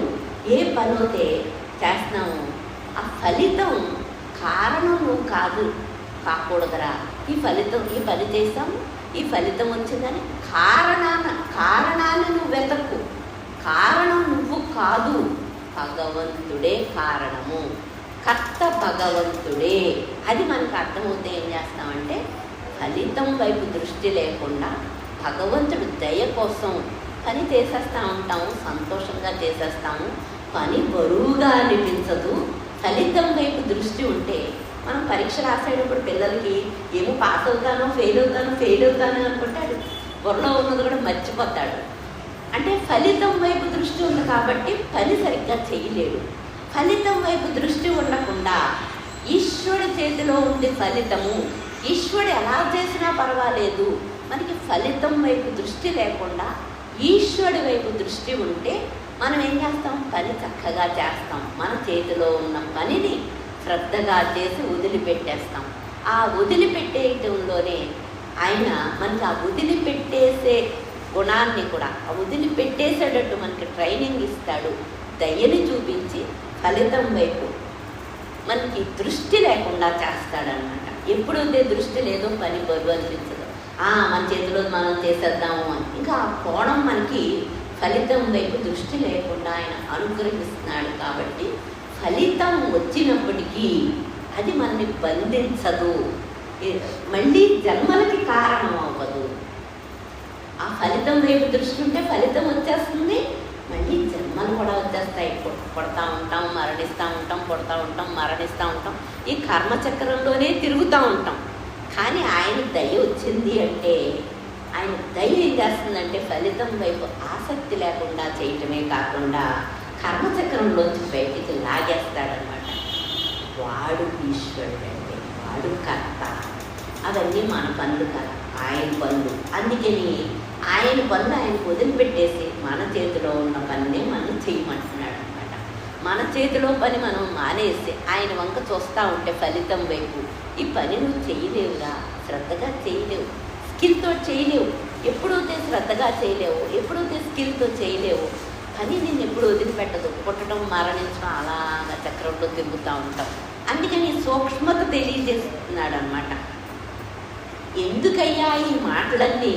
భగవంతుడు నేను వాక్య రూపంలో ఉన్నాను, వాక్యం నేనే ఉన్నాను అని ఎందుకు చెప్తున్నాడంటే మనం భగవంతుడిని ఇష్టపడతా ఉంటాం, కానీ ఫలితం వైపు దృష్టి ఉండకూడదు అనేది ఆయన వాక్యం చదివితేనే, ఆయన దయ ఉంటేనే, ఆయన అనుగ్రహం ఉంటేనే మనకు ఆ మాట అర్థమవుతుంది. అప్పుడే ఫలితం వైపు దృష్టి ఉండకూడదు అంటే నాకు దృష్టి అటువైపు వెళ్తాను, నువ్వు తీసే అటువైపు నుంచి నా దృష్టిని ఫలితం వైపు లేకుండా నీ పనిని చేసేటట్టు అనుగ్రహించు అని ఒక చిన్న ప్రార్థన మనం చేస్తే ఆ చిన్న ప్రార్థనకి ఆయన ఎంతో ఆనందపడిపోయి ఫలితం వైపు నుంచి దృష్టిని తీసేస్తాడు.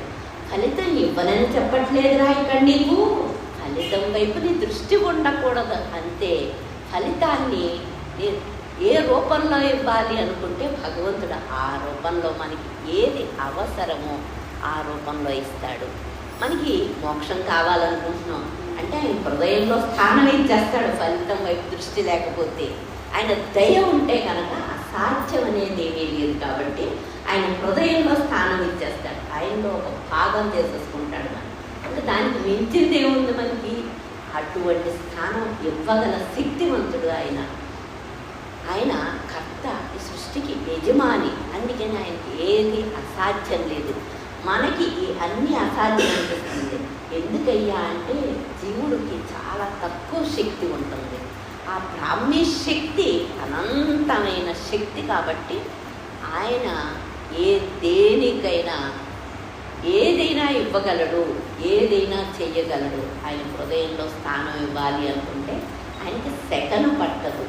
మనకి అది కొన్ని వేల జన్మలు పట్టచ్చు, ఆయనకి చిన్న సెకను పట్టదు. కానీ ఏమంటున్నాడంటే నువ్వు భక్తుడివే అనుకో, కానీ గర్వంగా ఉండకు. భక్తుడికి లక్షణం గర్వం కాదు, వినయంగా ఉండాలి.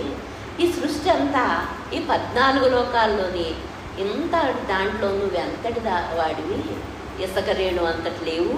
ఇసుక రేణుకి నువ్వు ఎంత అల్పంగా చూస్తావు, అలాగే ఈ సృష్టి అంతటిలోని నీ భాగం ఒక చిన్న రేణు. అంత చిన్న రేణు, అంత అల్పత్వం మనలో పెట్టుకుని మనం అంత చిన్నవాళ్ళమై ఉండి, ఇసుక రేణువు లాంటి వాళ్ళమై ఉండి మనం గర్వంతో ఉంటే ఆయన స్థానాన్ని ఎందుకు ఇస్తాడు, ఆయన హృదయంలోకి ఎందుకు తీసుకుంటాడు? మనం చాలా చిన్నవాళ్ళము. ఇసుక రేణు అంటే ఒక రేణువు ఎంత ఉంటుందో అంతే ఈ సృష్టిలో మనం ఈ 14 లోకాల్లోని ఇవన్నిటిలో ఆయన శక్తి ప్రవహిస్తూ ఉంటుంది. ఆయన ద్వారా ఈ శక్తి అంతా ప్రవహిస్తూ ఉంటుంది. మనల్ని అంతా నడుపుతూ ఉంటాడు, అన్నీ అనుగ్రహిస్తూ ఉంటాడు, అన్నీ చేస్తూ ఉంటాడు. కానీ ఆ ఇసుక రేణువుని ఆయన దయ చూపిస్తే ఆయన హృదయం ఇచ్చేస్తాడన్నమాట. మనం ఇసుక రేణు లాంటి వాళ్ళవి. కానీ మనకి అంత వినయం ఉండాలి. ఎప్పుడూ కూడా మనకి పొగరుబోతనం, గర్వం ఉంటే నశించిపోతాము. భక్తి ఉన్నప్పటికీ కూడా గర్వం ఉండకూడదు. వినయంతో కూడిన భక్తి ఉంటేనే భగవంతుడు ఆయన హృదయాన్ని ఇస్తాడు అనేది మనకి బాగా అర్థమయ్యేటట్లుగా చెప్తున్నారు నాన్నగారు. వినయాన్ని ప్రాక్టీస్ చేయాలి. సత్వగుణం గలవాడు భక్తి. సత్వగుణం లేకుండా మనకి జ్ఞానం రాదు. భక్తుడైనప్పటికీ వాడికి రజోగుణం ఉంటే వాడికి జ్ఞానం రాదు. సత్వగుణంతో కూడిన భక్తి జ్ఞానానికి దారి చూపిస్తుంది. కాబట్టి మనకు ఆ సత్వగుణానికి తీసుకువెళ్ళటానికే ఇవన్నిటిని నాన్నగారు మనకి తెలియజేస్తున్నారన్నమాట. నీకు స్వార్థం ఎక్కువ ఉందనుకో సత్వగుణం రాదురా. నీ స్వార్థం లేకపోతేనే సత్వగుణం వస్తుంది. అందుకని స్వార్థాన్ని తగ్గించుకో. నాతో వేరుగా ఉంటున్నావు. నీ వేరు భావనే నీకు ఎంత దుఃఖానికి కారణం. కాబట్టి ఆ వేరు భావాన్ని నువ్వు తొలగించుకోవటానికి భగవంతుడు ఏ మాటలైతే చెప్పాడో, ఎలా అయితే జీవించమని చెప్పాడో అలా జీవిస్తేనే ఆ వేరు భావంలోంచి బయటికి వస్తాము. ఎందుకయ్యా ఇంత దుఃఖానికి కారణం అంటే వేరు భావము. ఆ వేరు భావంలోంచి బయటికి రావాలి అంటే స్వార్థం లేకుండా ఉండాలి. స్వార్థాన్ని వదిలేయగలిగి ఉండాలి. భీష్ముడిలాగా మనం అన్ని త్యాగాలు చేయలేకపోయినా మనలో ఉన్న స్వార్థాన్ని ఎంతో కొంత తగ్గించుకోవటం వల్ల ఏమవుతుందంటే ఆయన యొక్క దయని మనం చూస్తూ ఉంటాం. కాబట్టి ఆయన దయలో మనం జీవిస్తూ ఉంటాం. కాబట్టి ఆయన దయ మనల్ని ఆయన వైపుకు లాగేస్తుంది అనమాట. ఆయన దయ ఉంటేనే ఇవన్నీ. మనకి దయ ఉంది, ఆయన అనుగ్రహం ఉంది కాబట్టే ఇక్కడికి వచ్చాం. కానీ సరిపడినంత లేదు కాబట్టి వేరుగా ఉంటున్నాం. ఆయనతో మనకి వేరుగా ఉండకుండా జ్ఞానస్థితిని పొందాలి అంటే, ఆ వేరు భావన పోవాలి అంటే స్వార్థంలోంచి బయటికి రావాలి. ఆ స్వార్థాన్ని ఎక్కడికక్కడ ఆ స్వార్థమే మనకి వేరు భావనకి కారణము అనేది తెలిస్తే ఏమవుతుందంటే మన మైండ్ నెమ్మదిగా స్వార్థంలోంచి బయటికి రావడానికి ప్రయత్నిస్తూ ఉంటుంది. ఎప్పుడైతే చిన్న ప్రయత్నం మొదలుపెట్టామో భగవంతుడు దయతోటి మన పట్ల దయతోటి, ఆయన దయాస్వరూపుడు కాబట్టి ఆయన దయతోటి మనకి ఆ స్వార్థంలోంచి బయటికి లాగేసి ఆయన స్థానాన్ని మనకి ఇస్తాడనమాట. అంటే ప్రతి దాంట్లోని భగవంతుడి యొక్క దయ మనకి అర్థమవుతూ ఉండాలి. మనలో ఉన్న అల్పత్వం, స్వల్పత్వం, మన స్వార్థం మనకి తెలుస్తూ ఉండాలి. మన స్వార్థాన్ని వదిలిపెట్టుకోకుండా జ్ఞానం రాదు అనేది మనకి తెలిస్తే మనం ఏం చేస్తాము, ఇంత కష్టపడుతున్నాము, స్వార్థాన్ని వదులుకోకుండా మనకి జ్ఞానం రాదు అన్నప్పుడు ఇవన్నీ పనుల కన్నా స్వార్థాన్ని వదిలేసుకోవాలి అని మనకు ఆ వివేకం పనిచేస్తూ ఉంటుంది. మన బుద్ధిలో ఉన్న దోషాన్ని మనకి వివేకం ద్వారా తెలియజేస్తూ ఉంటాడు. ఆ వివేకం ఏం చేస్తుందంటే స్వార్థం అడ్డమైతే స్వార్థాన్ని వదిలేసుకోవాలి అని నిర్ణయించుకుని ఆయన మీద భారం వేసి స్వార్థాన్ని తగ్గించుకుంటా ఉంటాం అన్నమాట. ఎప్పుడైతే స్వార్థం తగ్గుతూ ఉందో మనకి, అప్పుడు మనకి సత్వగుణంతో కూడిన భక్తి వస్తుంది. అది మనకి మార్గాన్ని చూపిస్తూ ఉంటుంది అన్నమాట. ఇక్కడ భగవాన్ మనకి ఎప్పుడు చెప్తా ఉండేవారు, దూడకి తౌడు నీళ్ళు గడ్డో పచ్చగడ్డో చూపిస్తే అలా వచ్చేస్తుందో దాని కూడా వెళ్ళిపోతుంది. అంత తేలికగా దూడని ఎక్కడికన్నా తీసుకువెళ్ళాలంటే దాన్ని వెనక కొట్టి తీసుకువెళ్ళటం కన్నా దానికి తౌడు నీళ్ళు పచ్చగడ్డో చూపిస్తే మన వెనకాల వచ్చేస్తూ ఉంటుంది.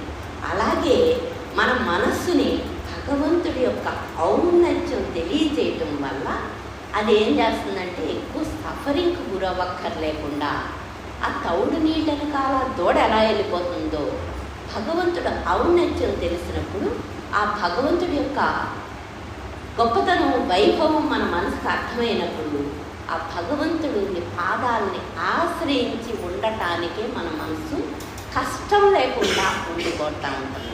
కష్టం లేకుండా అక్కడికి వెళ్తూ ఉంటుంది. అక్కడ మళ్ళీ అంటే అక్కడ నిలబడటానికి కూడా ఆ తౌడు నీళ్ళు అంటే భగవంతుడు ఔన్నత్యం తెలిస్తేనే కష్టపడకుండా వెళ్తుంది.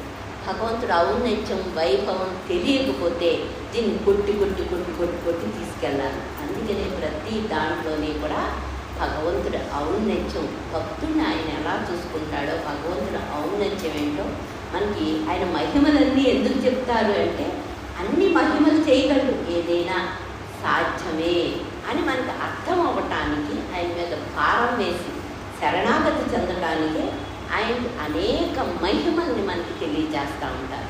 మన జీవితంలో మనకు అనేక మహిమలు తెలుసు. నాన్నగారి ప్రతిరోజు ఆయన మహిమ తెలుస్తూనే ఉంటుంది.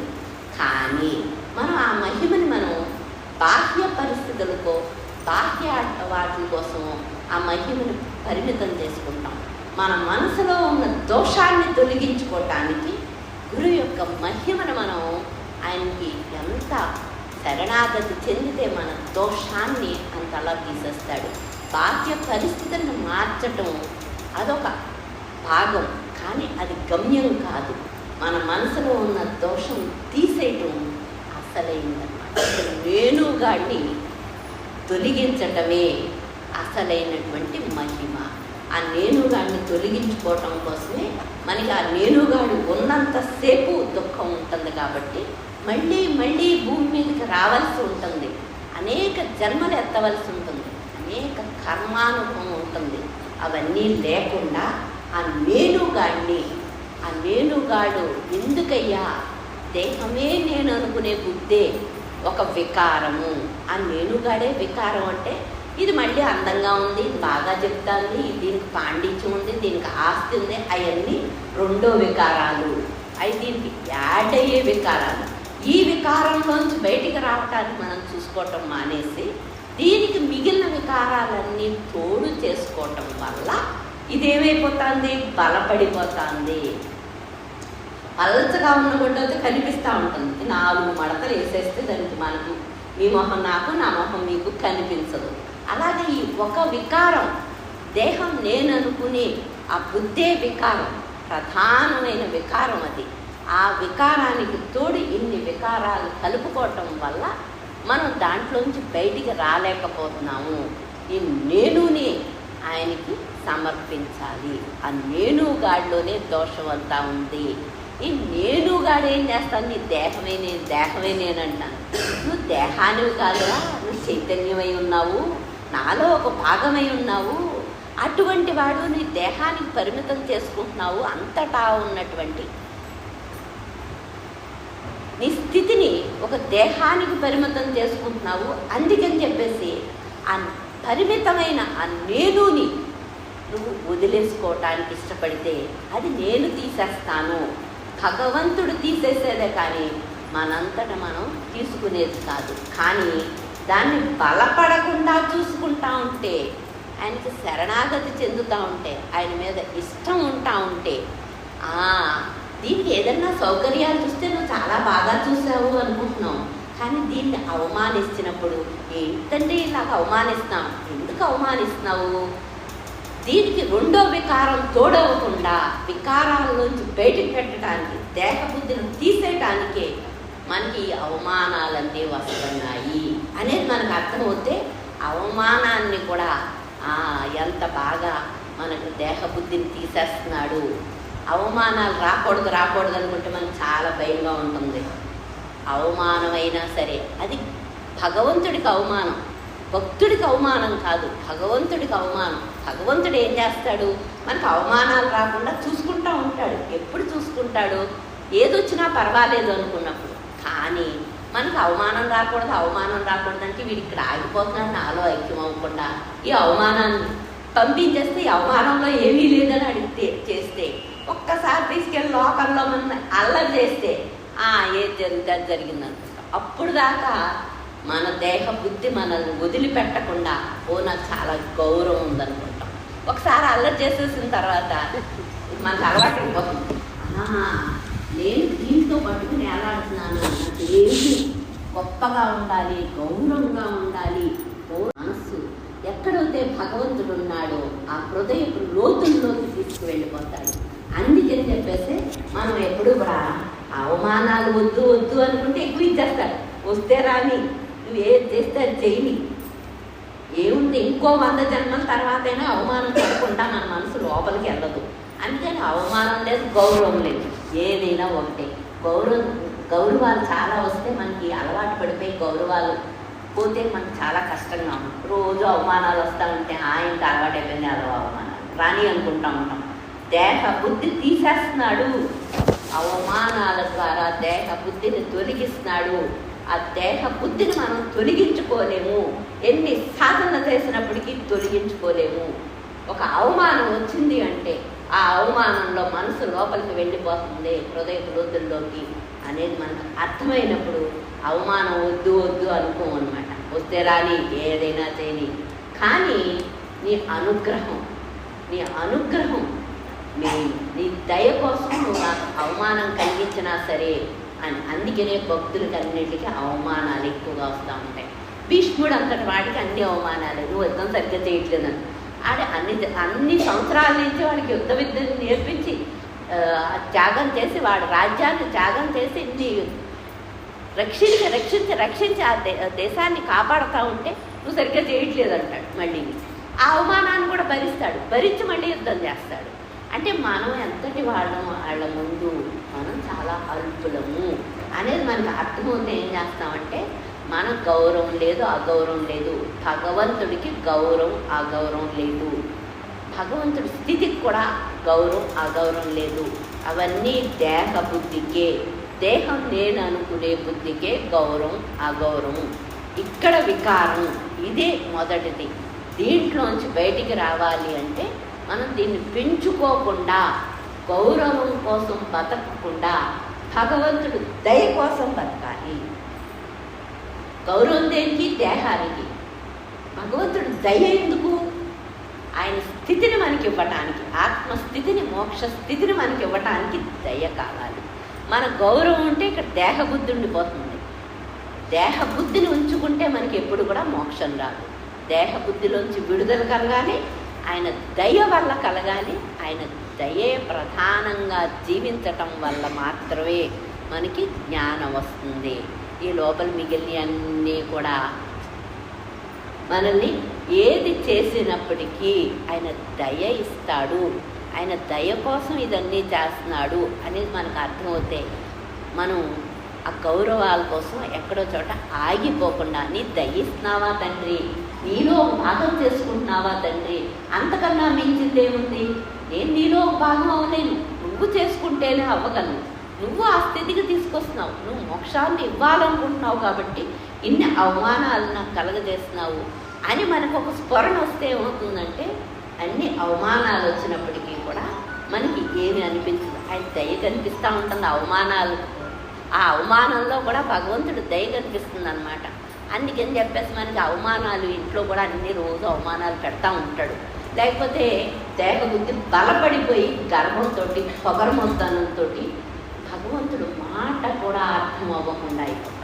అందుకని చెప్పేసి మనకి ఇంట్లో అనేక అవమానాలు జరుగుతూ ఉంటాయి, సమాజంలో అవమానాలు జరుగుతూ ఉంటాయి.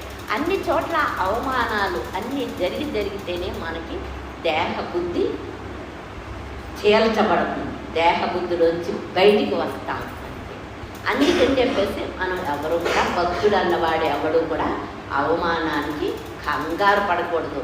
వస్తే రాని, నీ దయ ముఖ్యం. నీ దయ కోసం ఏ అవమానమైనా భరిస్తాను అని మనం అనుకున్న తర్వాత అవమానం అన్ని ఏమీ చేయదు. మనం బాధపడతా ఉంటే అది ఎక్కువగా ఫుడ్ అయిపోతుంది.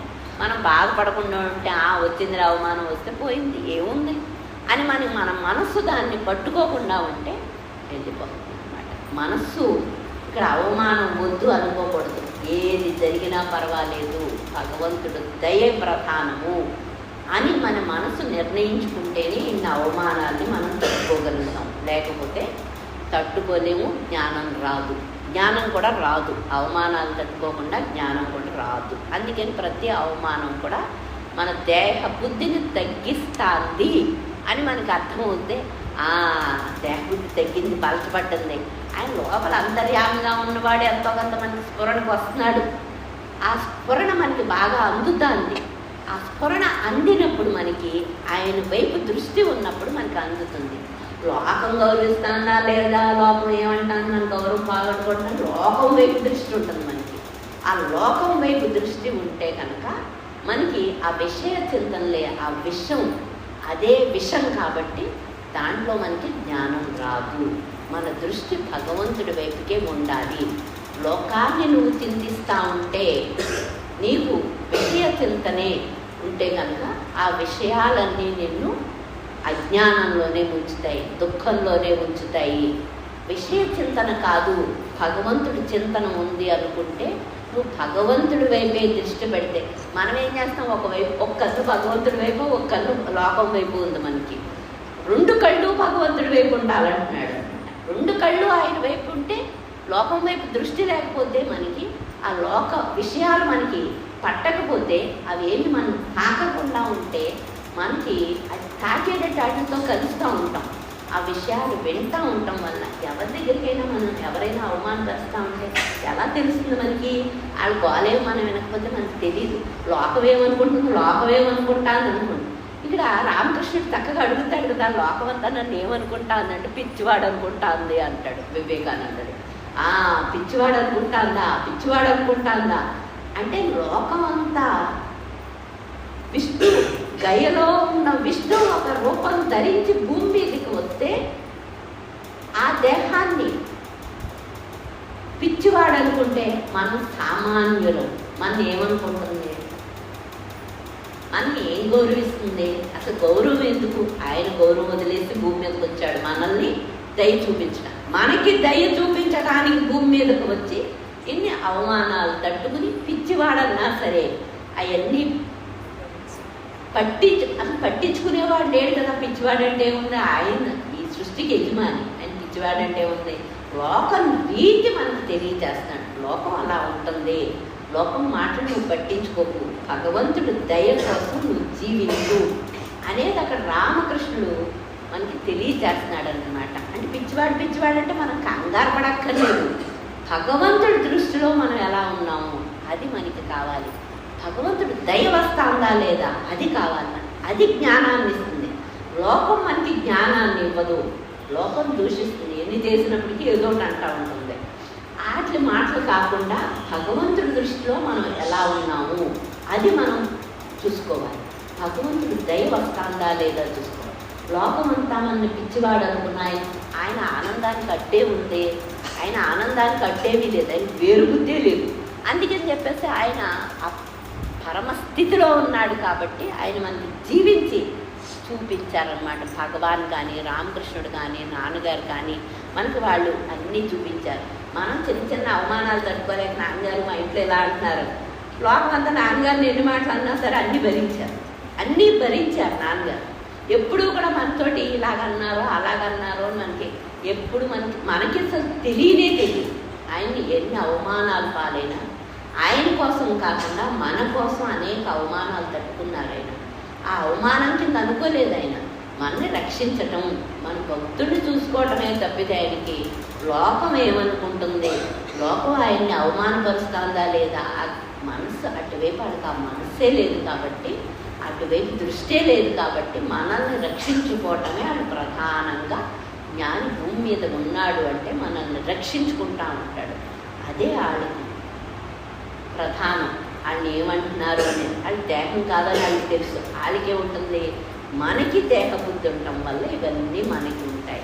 మనం కూడా జ్ఞానం పొందాలి అంటే వాళ్ళు ఎలా జీవించారో మనకి తెలియటానికి మనం ఎన్ని రామకృష్ణుడి గురించి, నాన్నగారి గురించి, రామకృష్ణుడు అయితే పుస్తకాల్లో చదువుకున్నాం, భగవాన్లో అయితే కింద జీవితంలో అయినా ఆయనతో ఏమైనా ఉన్నామేమో, కానీ ఈ జీవితంలో పుస్తకాల్లో చదువుకున్నాం. కానీ నాన్నగారిని మన ఎదురుగుండా ఎంతోమంది మనం ఆయన దగ్గరికి వస్తా ఉంటే మన భర్తలంతా వచ్చి ఆయన ఫిర్యాదులు చేసిన ఉన్నాయి. అమ్మాయి మీ ఆయనలందరూ వచ్చి నాకు ఫిర్యాదు చేస్తున్నారు అనేవారు. అంటే ఆయన్ని చక్కగా కూల్ చేసేసి పంపించేసేవారు. అడిగేయో 4 మాటలు చెప్పి ఇంకో పళ్ళు ఇచ్చి ఇంకోటి చేసి అలా చేస్తున్నారండి అలా చేస్తున్నారండి అని ఆయన వైపే మాట్లాడి, మన వైపు కాకుండా వాళ్ళ వైపే మాట్లాడి, వాళ్ళు ఇగో హర్ట్ అవ్వకుండా, వాళ్ళు బాధపడకుండా, వాళ్ళు శాంతించేటట్లుగా, వాళ్ళ పరిస్థితులను అంగీకరించేటట్లుగా వాళ్ళని తీర్చిదిద్దుకుని మనల్ని కాపాడుకున్నారు. ఆయన అలాగ అందరినీ రక్షించుకుని ఈ స్థాయికి తీసుకొచ్చారు. అందుకని చెప్పేసి మనం ఈ స్థాయికి తీసుకొచ్చిన తర్వాత ఇప్పుడు కూడా మనం ఎవరు అవమానించకూడదు, అందరూ గౌరవించాలి, గౌరవంగా వెళ్ళిపోవాలి అనుకోకుండా జ్ఞానమే గమ్యము, జ్ఞానకాంక్ష మనకి బలంగా ఉంటే కనుక, లోకం వైపు మనకి ఛాస లేకపోతే కనుక, ఆ విషయ చింతన లేకపోతే కనుక, మనకి ఆ లోకవాసన లేకపోతే కనుక మనకి అవేమీ ఇబ్బంది పెట్టవు. నీ మనసే లోకం కింద మారుతాందిరా, నీ మనసే దేహం కింద మారుతాంది, నీ మనసే భగవంతు. ఇవన్నీ ఏంటంటే మన మనసు యొక్క రూపమే ఈ దేహం, మన మనసే లోకంగా మారుతుంది. ఇవన్నీ మనకి ఇంత వివేకంగా ఎందుకు చెప్తున్నారు అంటే మనం దుఃఖపడకుండా జ్ఞాన స్థితిని పొందాలి. కర్తృత్వంతో నేను చేస్తున్నానని మనం రోజు దుఃఖపడకుండా ఆ నేనుగాడిని వదిలేసి, కర్తృత్వాన్ని వదిలేసి మనం ఆయన ఇచ్చే స్థాయిని మనం అందుకోగలిగితే, ఆయన చూపించే కృపను మనం అందుకోగలిగితే ఆయనలో ఆనందంలో ఒక భాగం అయిపోతాం కాబట్టి, శాంతిలో ఒక భాగం అయిపోతాం కాబట్టి, మన గురువు మనల్ని శాంతిగా ఉంచడానికి ఈ మాటలన్నింటినీ మనకి తెలియజేస్తున్నారు.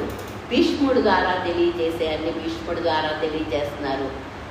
ఆయన డైరెక్ట్గా చెప్పేయాన్ని ఆయన చెప్తున్నారు. కొన్ని భక్తుడి ద్వారా చెప్పిస్తారు, మిగిలినంతా కూడా ఆయనే మనకి ఆయన వైభవాన్ని ఆయనే తెలియజేసి ఒక దేహం ద్వారా ఇక్కడ జీవించి మనకి ఆ జీవితాల్లో అన్నీ నేర్పించాయన్నీ అసాధ్యం కాదు, సాధ్యము అనేది ఆయన జీవించి చూపించి మనకి ఇవన్నీ తెలియజేస్తున్నారు. కాబట్టి మనం ఎప్పుడూ కూడా ఆయనకి కృతజ్ఞతే, ఎప్పుడు శరణాగతే. ఆయన మాట ఏదైతే చెప్పారో ఆ మాట ద్వారా ఆయన్ని చేరుకోవాలి. ఆయన రూపనామాలు, ఆయన మాటని 3 ముద్ద, ఆ ముద్దను వదిలిపెట్టకుండా మనం ఆయన్ని ఆశ్రయించి ఉండాలని చెప్పేసి మనకి ఇంత వైభవంగా ఇవన్నీ మనకి మళ్ళీ షేర్ చేసుకునేటట్టుగా చేస్తున్నారన్నమాట. మీరు ఏమన్నా అడిగితే, ఏది అడిగినా సరే భగవాన్ సమాజం చుట్టూ తిరుగుతుంది. మన మనస్సు కూడా తండ్రి నాలో ఏదైనా బాధ ఉంటే తీసేయి అని మనం ఒక ప్రార్థన చేసుకోవటం వల్ల వెంటనే ఏమవుతుందంటే, ప్రార్థన చెయ్యకపోయినా తీసేస్తాడు. కానీ ప్రార్థన చేస్తే ఏమవుతుందంటే మళ్ళీ మన మనసు దాని మీదకి వెళ్ళకుండా మనం జాగ్రత్తగా ఉంటాం. ప్రార్థన చెయ్యకపోయినా తీస్తాడు, కానీ ప్రార్థన చేస్తే మన మనసు మళ్ళీ వెళ్ళకుండా మనం జాగ్రత్త పడతా ఉంటాం. అందుకని చెప్పేసి ప్రార్థన చేసి మన మనస్సుని మన ప్రయత్నంగా మనం ఆ బాధలోకి వెళ్ళకుండా ఆయన మాటని, ఆయన అనుగ్రహాన్ని స్వీకరించేటట్లుగా మన మనసుని ఉంచుకోవాలన్నమాట. ఎప్పుడైనా వర్షం వస్తూ ఉంటే అక్కడ బిందు ఉంటే బోర్లా పెడితే గబగబా వెళ్ళి దాన్ని సరిగ్గా పెట్టేస్తాం. బోర్లా ఉంటే నీళ్ళేం పడతాయి అని చెప్పేసి ఒక్క నిమిషంలో వెళ్ళి పెట్టేస్తాం, దాన్ని చక్కగా నీళ్లు పడేటట్లుగా దాన్ని పెట్టేస్తాం. అలాగే మన మనసును కూడా ఇక్కడికి వచ్చిన వెంటనే మన మనసు బాధపడకుండా ఆయన అనుగ్రహాన్ని స్వీకరించడానికి బోర్లా బాధతోటి ఉన్న మనసుని మనం ఏం చేయాలి అంటే, బాధపడకుండా ఆయన బోధని స్వీకరించేటట్లుగా దాన్ని మనం సరిచేసుకోవాలి. సరిచేసుకుంటే ఏమవుతుంది, బింది బోర్లా ఉంటే మనం సరిగ్గా పెడుతున్నాం, అలాగే మన మనసు ఆ బాధతో ఉంటే గ్రహించలేదు అని అర్థమైనప్పుడు ఆ బాధని తీసేరా తండ్రి, నువ్వు ఎంతసేపు తీస్తావు, నిమిషం తీస్తావు, లోపల ఉన్నాడు, అనంతమైన శక్తి అయింది. ఈ బాధ ఆయనకి మనకి ఎక్కువ కానీ ఆయనకి కాదు. అందుకని ఒక ప్రార్థన చేస్తే ఏమవుతుంది, ఆ ప్రార్థనలో ఈ బాధ తొలగిపోతుంది. మనం కూడా ఇదంతా వినాలంటే ఇది అడ్డం పడుతుంది కదా, అందుకని చెప్పేసి ఆ బాధ కలగకుండా మన ప్రయత్నం మనం చేస్తాం. అందుకని చెప్పేసి ఆ బాధను తొలగించుకుని ఏ మాటలైతే భగవంతుడు మనకి వినిపిస్తున్నాడో, ఏదైతే షేర్ చేస్తున్నాడో ఇతరుల ద్వారా, అవి వినటానికి మనకి ఒక అవకాశం అన్నమాట. అందుకని చెప్పేసి మనం బాధని పక్కన పెట్టాలి, దాన్ని తొలగించాలి. అందరూ ధ్యానం ధ్యానం ధ్యానం అంటూ ఉంటారు కదా. ధ్యానం అంటే మనకి ఒక భగవంతుడు నామాన్నో మంత్రాన్నో రిపీటెడ్గా చేయటం ధ్యానం.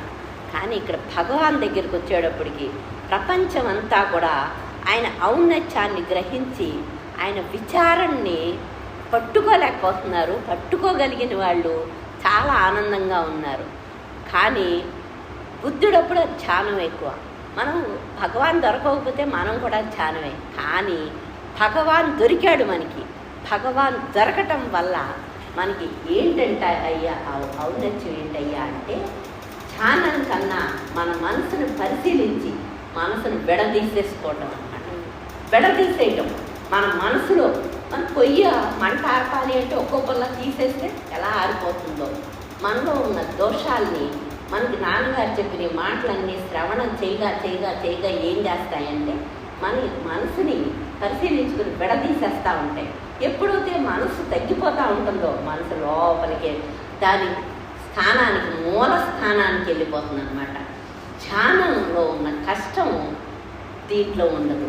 ఎందుకంటే ఎప్పటికప్పుడు భగవంతుడు ఒక రూపం తీసుకుని వచ్చి ఎప్పుడు ఏ పరిస్థితికి ఏది అవసరమో దాన్ని తెలియజేస్తూ ఉంటాడు. భగవాను కలియుగంలో వచ్చాడు, ఈ ఆఖరిలో వచ్చాడు. అందరికీ వివేకం ఉంది, ఎంతో కొంత చాలా తెలివితేటలు ఉన్నాయి. ఆ తెలివితేటలన్నిటిని ఉపయోగించి మన మనసుని విడదీసుకోవటం వల్ల మన మనసు ఏమవుతుందంటే విడివడిపోతుంది అన్నమాట. ధ్యానంలో చేసేవాడు ఉంటాడు, ఇక్కడ ఏంటంటే చేసేవాడే పక్కకు తప్పుకుంటాడు అన్నమాట. వాడు బలపడకుండా పక్కకు తప్పుకుంటాడు, వాడిని ముంచుకుని ధ్యానం.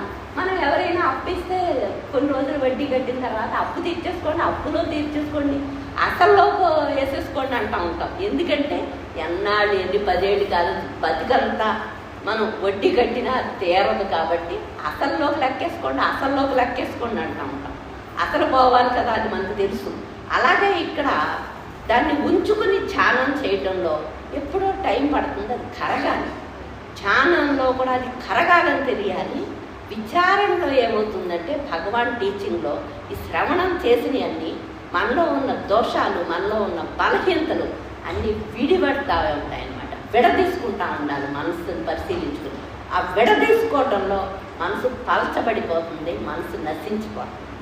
అది భగవాన్ పద్ధతి. దాన్ని ఉంచుకుని చేయటం ధ్యానం, దాన్ని విడదీయటం విచారణ అన్నమాట. ఆ నేను ఎవడను విచారణలో ఏమవుతుందంటే ఆ నేను గాడికి వచ్చేవన్నీ కూడా దాన్ని పేర్చేసుకో. ఒకదానికొకటి పేర్చేసుకుంటే మన ఇల్లంతా ఎలా చెత్తతో నిండిపోతుందో అలాగే ఈ నేను ఉంచుకుని మిగిలినంతా పేర్చుకుంటా ఉంటే దేహ బుద్ధి బలపడిపోతుంది. ఇక్కడ విచారణలో ఏమవుతుందంటే పరిశీలించినప్పుడు ఆ నేనుయే బలహీన పడతా ఉంటుంది. దానికి ఎక్స్ట్రా వచ్చి చేరకుండా ఆ నేనుయే కదా మనకి అసలు అడ్డం వచ్చేది నేనుయే కదా అని మనకి అర్థమవుతుంది. కాబట్టి దాన్ని పెరగకుండా దాన్ని పలచబడేటట్లుగా ఎప్పటికప్పుడు విడదీసుకుంటా ఉంటాం. మనం రోజు తల చిక్కు తీసుకుంటా ఉంటాం. 1 గంట తీసుకోకపోతే చిక్కుబడిపోయిందని మళ్ళీ తీసుకుంటా ఉంటాం. మనస్సు ఏమవుతుంది, తీసుకోకపోతే అది బలపడిపోతూ ఉంటుంది. అందుకని చెప్పేసి ఎప్పటికప్పుడు ఏ నిమిషానికి ఆ నిమిషము శ్రవణం చేసిన మాటలన్నీ కూడా మన మనసుని విడదీస్తూ ఉంటుందన్నమాట. పలచబడేటట్లుగా నేనుగాడే పలచబడేటట్లు, దేహ బుద్ధే పలచబడేటట్లుగా విడదీస్తూ ఉంటుంది. అది విచారంలో ఉన్న గొప్పతనం అన్నమాట. అంటే మనం ఎక్కడికన్నా వెళ్తే మేము భగవాన్ భక్తులు అని గర్వంగా చెప్తాం. భగవాన్ భక్తులు అని గర్వంగా చెప్పడంతో పాటు ఆయన చెప్పిన టీచింగ్ కూడా మనకి తెలియాలి, అది మనం ఆచరించాలి. మీ భగవాన్ ఇంత బాగా చెప్పాడు కదా, ఏంటి విచారణలో మీరు ఏం చేస్తున్నారు అంటే మనం చెప్పలేకపోతే మన భగవాన్ని, మన గురువుని మనం అవమానపరిచినట్టు. మన గురువు యొక్క ఔన్నత్యం మనం చెప్పాలి అంటే మనం ఆ నేనుని ఎలా విచారించాలో, ఎలా విడదీసుకోవాలో చెప్పటం వల్ల వాళ్ళకు కూడా మనకి ఏ వివేకం అయితే ఉందో ఆ వివేకం వాళ్ళకు కూడా షేర్ అవుతుందన్నమాట, పంచుకుంటాం. ఆ పంచుకోవటంలో, ఆ వివేకాన్ని పంచుకోవటంలో ఉన్న ఔన్నత్యం అది మనకి ఎంతో కృపనిస్తుందన్నమాట. అంటే ఆ నేనుని విచారణ చెయ్యాలి, దాన్ని పరిశీలించి మన మనసును పరిశీలించి ఆ పరిశీలనలోనే అది తప్పుకుంటుంది అనేది మనకు ఒక క్లారిటీ ఉంటేనే మనం వాడికి అని చెప్తాం. లేకపోతే క్లారిటీ లేకపోతే, మనకే క్లారిటీ లేకపోతే మనం ఏం చెప్తాం? మన భగవాన్ ఎంత గొప్పవాడు, ఎంత గొప్పవాడు, నాకు పొద్దుటే పువ్వులు కావాలంటే తెచ్చాడు, భోజనం కావాలంటే తెచ్చాడు, ఇలాంటివి చెప్తే ఎవరో నమ్మరు. మనం అధమ స్థానంలో ఉన్నామని వాళ్ళు లెక్కేసి వీళ్ళు ఎంతసేపు ఈ గోల్లోనే ఉన్నారు, అసలు వస్తువు దగ్గరికి వెళ్ళట్లేదు అంటే ఆయన చెప్పింది వీళ్ళకి అర్థం అవ్వలేదు, వీళ్ళు మూర్ఖత్వంలోనే ఉన్నారు, కానీ వీళ్ళు వివేకవంతులుగా జీవించట్లేదు, అసలైన భక్తులుగా, జ్ఞాన కాంక్ష ఉన్న భక్తులుగా, ట్రూత్ రియలైజేషన్ కావాలి అనుకుని ఆ ట్రూత్ సీకర్స్గా వీళ్ళు బతకట్లేదు అనేది వాళ్ళకి మన మీద ఒక చిన్న చూపు ఉంటుంది. మనం గౌరవించుకోవాలి, మన గురువును గౌరవించాలి అంటే మనం ట్రూత్ సీకర్స్గానే బతకాలి అన్నప్పుడు ఆ నేనుగాడి గురించి మనకి చక్కగా వివరంగా తెలియాలి. ఏం చేస్తారు అంటే దేహ బుద్ధిని తగ్గించుకుంటాం మేము శ్రవణంలో అనేది మనకి తెలిస్తే మనం ఎలా తగ్గించుకుంటామో వాళ్ళు అడిగినప్పుడు మనం చెప్పగలిగితే అప్పుడు మనకు గౌరవం, భక్తుడి యొక్క గౌరవం, గురువు యొక్క గౌరవం భక్తుడి ద్వారా ప్రపంచంలో వ్యాపిస్తుంది. అందుకని మనకు అది తెలియాలి. అంతేకాని మనం విచారణ పద్ధతిలో భగవాన్ మనం తీసుకున్నాడు, భగవాన్ తీసుకున్నప్పుడు మనం ఆ విచారణను వదిలేసి మనం ఏదో చేస్తాము అంటే ఆ స్థాయికి రావాలి, ఎప్పటికైనా రావాలి. ఈరోజు కాకపోతే 10 సంవత్సరాలకైనా రావాలి. మనకి ఈరోజే ఎవరైనా రేపు చేస్తామంటే రేపు చేస్తామని వాడిని మనం నమ్మం, ఎప్పుడో చేస్తానంటున్నాడు, ఇప్పుడు చేయనంటున్నాడు అని వదిలేస్తాం. అలాగే మనం కూడా ఎప్పుడో చేస్తామనుకున్నా ఇప్పుడే చేస్తున్నాము, ఇప్పుడే చెయ్యాలి, ఇప్పుడే చేస్తాము. అలా చేస్తేనే మన గౌరవం, మన గురువు గారు. అందుకని చెప్పేసి విచారణ ఏమీ కష్టం కాదు. ఏంటి కష్టం? మనకి భగవంతుడు ఇంత వివేకాన్ని అనుగ్రహిస్తూ ఉంటే, ఇంత వివేకాన్ని ఇస్తూ ఉంటే మన కష్టం ఏంటి? ఆ వివేకాన్ని మనం అందుకోగలిగి మనం షేర్ చేయగలిగితే కనుక గురువు యొక్క గౌరవం అలా వ్యాపిస్తుంది అన్నమాట. అందుకని చెప్పేసి మనం ధ్యానానికి విచారణకి భేదం ఏంటో తెలియాలి. మనల్ని ఉంచుకొని చేసేది ధ్యానం, మనల్ని అక్కడికక్కడే విడదీసేది విచారణ. అందుకని మన దేహ బుద్ధిని, ఆ నేనుగాడిని విచారణ ద్వారా పరిశీలిస్తే తప్పుకుంటుంది. అది లేదురా, ఉందనుకుంటున్నావు కాబట్టి దుఃఖం, అది లేదు నువ్వు విచారణ చేస్తే తప్పుకుంటుంది అని అంత తేలిగ్గా భగవాన్ మనకి చెప్పినప్పుడు మనం ప్రతి దాంట్లోని ఆ సూక్ష్మతను పెంచుకుని ఎలా విడదీసుకోవాలో మనం చేసేస్తున్నాం అనుకుని నేనుగాడిని పెంచుకుంటా ఉంటే కనిపించవు. నేనుగాడు పలచబడతా ఉంటేనే మనకి ఇవన్నీ అందుతూ ఉంటాయి. ముందు నేనుగాడిని పెంచుకోకుండా ఆ నేనుగాడిని అంటే నేను చేస్తున్నాను అనే భావం తగ్గించుకుంటా ఉంటే దాన్ని విడదీయడానికి తెలుస్తూ ఉంటుంది. నేను చేసేస్తున్నానంటే అది బలపడిపోయి తగ్గదు. మనం ఎవరి దగ్గరికన్నా వెళ్ళినప్పుడు ఒక డాక్టర్ దగ్గరికి వెళ్తే ఆ డాక్టర్ మందులతో పాటు ఆపరేషన్ అంటే అప్పటికప్పుడే చేయించేసుకుంటాం. మొన్నటి దాకా ఎందుకు ఇవ్వాలి చేసేయండి అంటాం దాంట్లోంచి బయటకు వచ్చేయటానికి. కానీ గురువు చేసే పనిని మనం తీసేయరాను, కొన్ని రోజులు ఆగు ఏదో ఇక్కడ ప్రపంచం అంతా ఆనందిస్తూ ఉన్నాను, ఇటు తిరుగుతున్నాను, కొన్ని రోజులు ఆగి నెమ్మదిగా చేతి దిగాలే అంటాం. ఇక్కడ మటుకు మనకి ఆపరేషన్కి మనం ముందుకు రాము. ఎందుకంటే మనం ఉండమేమో అని భయం. మనం ఉంటాము అనేది మనకు తెలిస్తేనే చేసేయంటాం. ఎందుకు చేసేయంటాం? ఆపరేషన్ చేయించుకుంటే మన రోగం తగ్గి అంత సుఖంగా దేహం తిరుగుతుందో అలాగే ఈ నేను తీసేస్తే మనకి దేహబుద్ధి పోతే మనం ఉంటాము అని తెలిస్తే ఆ దేహబుద్ధిని ఆయనకి ఇవ్వటానికి, ఆయన తీసేయటానికి, దాని మీద దెబ్బలు పట్టడానికి అన్నిటికీ ఒప్పుకుంటాం అన్నమాట. ఆ నేనుగాడే అసలు మూలము అనేది మనకు అర్థమైనప్పుడు అంత ధైర్యం వస్తుంది. అందుకని దాన్ని చీల్చి చెండాడుతూ ఉంటే నేను చేసుకోలేను కదా ఈ పని నువ్వు చేసే అంటున్నాను. మనం చేసుకోగలమా? మనం చేసుకునే పని కాదు అది, ఆయన చేసేస్తాడు. చేసినప్పుడు అడ్డుపడకుండా ఉంటే చాలు. కొన్ని రోజులు ఈ ప్రపంచాన్ని భోగిద్దాము అనుకుని అడ్డు వద్దులేనా, కొన్ని రోజులు ఆగుదని పిల్లలు ఉన్నారు, మొగుడు ఉన్నాడు, ఈ లోపల వద్దా అనుకుంటూ ఉంటాం. మొగుడు లోపల వీళ్ళందరూ మనం మరణించినప్పుడు ఎవడో రాడు మనం దొక్కబడితే. పిల్లలు రాడు, మొగుడు రాడు, ఎవడో రాడు. మనకు అది అర్థమవుతూ ఉంటుంది, మళ్ళీ భయం.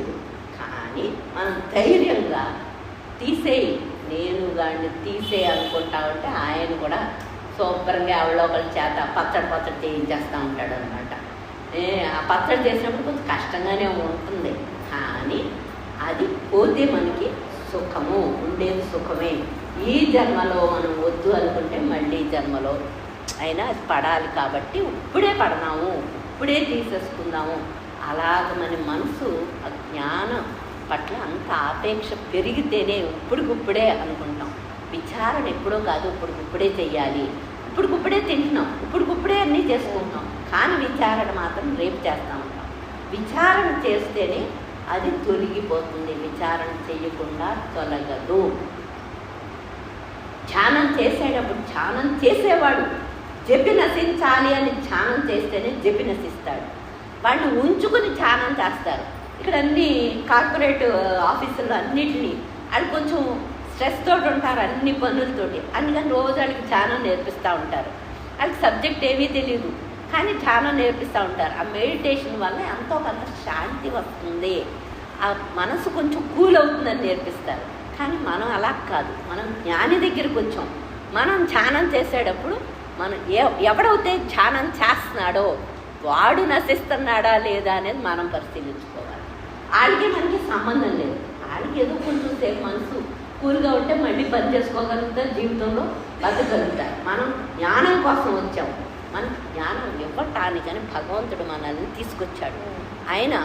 ఆయన అనుగ్రహించాడు. కాబట్టి మనం ధ్యానం చేసేటప్పుడు జపి నశిస్తున్నాడా లేదా, ఎవడైతే చేస్తున్నాడో వాడు నశిస్తున్నాడా లేదా అనేది మనం చూసుకోవాలి. శవాన్ని కాల్చేటప్పుడు ఆ కాల్చే కట్టె దాంతో పడేస్తాం, ఆఖరిని అన్ని పొలం అంటుకున్న తర్వాత దాన్ని కూడా పడేస్తాం. అలాగే మనం ధ్యానం చేసేటప్పుడు ఆ చేసేవాడు నశిస్తున్నాడా లేదా అనేది మనం చూసుకోవాలి. వాళ్ళకంత వివేకం ఉండదు కాబట్టి వాళ్ళు ఏదో కొంచెం మనసు కూలవుతే అది పని చేసుకోవడానికి సరిపోతుంది. మనం ట్రూత్ సీకర్స్, జ్ఞాన కాంక్ష, మోక్ష కాంక్ష ఉన్న వాళ్ళం కాబట్టి మనం ధ్యానం చేసేవాడు నశించాలి అనుకుని చెయ్యాలి. వాళ్ళు ఎలా చేసినా పర్వాలేదు, వాళ్ళు ఊరికే లోకంలో కొంచెం సేపు మనసు శాంతిస్తే చాలు. అంతేగాని వాళ్ళకి ఎవరికి జ్ఞానకాంక్ష ఉండి కాదు అది చేసేది. వాళ్ళ ఆఫీసులో ఎందుకు చేయిస్తారంటే ఏదో కొంచెం కూలిగా ఉంటే గొడవలు ఉండవని చెప్పేసి. మనం అలా కాదు, ఒక జ్ఞాని మనల్ని అనుగ్రహించాడు, ఆయన ఫోల్డ్లోకి తీసుకుని ఎంత అనుగ్రహాన్ని చూపిస్తున్నాడు. కాబట్టి మనం ఏం చేయాలంటే ధ్యానం చేసినప్పుడు ఎవడైతే చేస్తున్నాడో వాడు తగ్గుతున్నాడా లేదా, వాడు బలపడకుండా తగ్గితే మన మార్గం కరెక్ట్ అయినట్టు. ఆ నేనుగాడు తగ్గాలి. ఆ నేనుగాడు తగ్గకపోతే ధ్యానం చేసినప్పుడు మనం కరెక్ట్ పద్ధతిలో లేవు. విచారం చేస్తూ ఉంటే నాన్నగారు అనేవారు, విచారం మీరు లోక విచారం చేస్తారా, ఆత్మ విచారం చేస్తున్నారా? అలాగే మనం ఏంటంటే లోక విచారం కాదు, ఆత్మ విచారం చేస్తే మన లోపల ఉన్నటువంటిది ఆత్మ. దానికి ఏదైతే అడ్డు వస్తుందో ఆ నేనుని విచారించటం వల్ల అది పోతుంది. ఏదైతే లేదో అది పోతుంది, ఉన్నది వ్యక్తం అవుతుంది. ఉన్నది ఎప్పుడూ పోదు. లేనిది మనకు ఉన్నట్లుగా కనిపిస్తుందంటే దాన్ని విచారం చేస్తే పోతుంది అన్నమాట. అంటే మనకి ప్రతి దాంట్లోని ఆ స్పష్టత, సబ్జెక్ట్లో మనకి స్పష్టత ఉండాలి. ఆ స్పష్టత ఉంటేనే మన మనసు, ఆ వివేకం ఉంటేనే విడదీస్తూ ఉంటుంది. వివేకం లేకుండా మనకి రాజుగారు ఎంత అనుగ్రహించారు అనుకుని మనం ఆయన దేనికి అనుగ్రహించారు, జ్ఞానం పొందడానికి అనుగ్రహించారు. మనం ఇక్కడే ఇలాగే మనం అజ్ఞానంతో ఉంటే ఆయనకి అవమానం, మనకే కాదు ఆయనకు కూడా అవమానం. ఏంటి మన ప్రేమ వీళ్ళు ఇలా చేస్తున్నారు, ఆయనకు కూడా అవమానం. అందుకే నేను ఎప్పుడు అంటూ ఉండేవారు, షెడ్లో కూడా అంటూ ఉండేవారు, మీరు అందరూ పనులన్నీ బాగా చేసుకుంటున్నారమ్మా, బయటి అన్నీ అవడైనా బురుడి కొట్టి చేసేసుకోగలరు. కానీ జ్ఞానం దగ్గరికి వచ్చేటప్పటికి అందరూ వదిలేస్తున్నారు. అని ఒకరోజు అయితే అంత బాధపడ్డారంటే మనం సుఖంగా ఉండాలి, భౌతికంగా సుఖంగా ఉండాలి, ఆధ్యాత్మికంగా ఏకస్థితిని పొందటానికి మనం ప్రయత్నిస్తున్నావా లేదా, స్థితి ఆయన ఇస్తాడు, ప్రయత్నిస్తున్నావా లేదా, అదే అంతవరకు మనం. అందుకని నాన్నగారు అనేక మాటలతోటి అనేక సంఘటనలో మనకి ఇవన్నీ తెలియజేయడం వల్ల మళ్ళీ మనం మననం చేసుకుంటున్నాం. ఎందుకయ్యా అంటే అడుగులు పడిపోయినట్లు మళ్ళీ పైకి తెచ్చుకోవటం వల్ల ఏమవుతుందంటే ఆ మాటలు మనం వాడుకుంటాం. అడుగులు పడిపోతే మన ఇంట్లో ఉన్న వస్తువు అడుగు మీద ఎక్కితే అది మనకి ఎక్కువ గుర్తుండి తీసుకోవాలి, లేకపోతే అడుగును ఎక్కడో పడిపోతే మర్చిపోతాం. అలాగే మన మాటలన్నీ కూడా అడుగులు పడిపోతే అవి మనకు ఉపయోగపడవు. పైకి తీసుకొచ్చుకుంటా ఉంటే అవి మళ్ళీ మన బుర్రలో తిరుగుతూ ఉంటే మనకు ఉపయోగపడతా ఉంటాయి. అడుగు మీద వస్తువులు మనకు గుర్తుంటేనే ఉపయోగపడతాయి.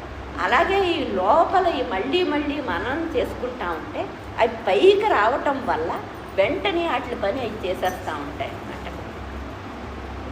మనం మాటను తీసుకోలేని పరిస్థితిలో ఉన్నప్పుడు గురువు ఆ మాటను పైకి తీసుకొస్తాడు.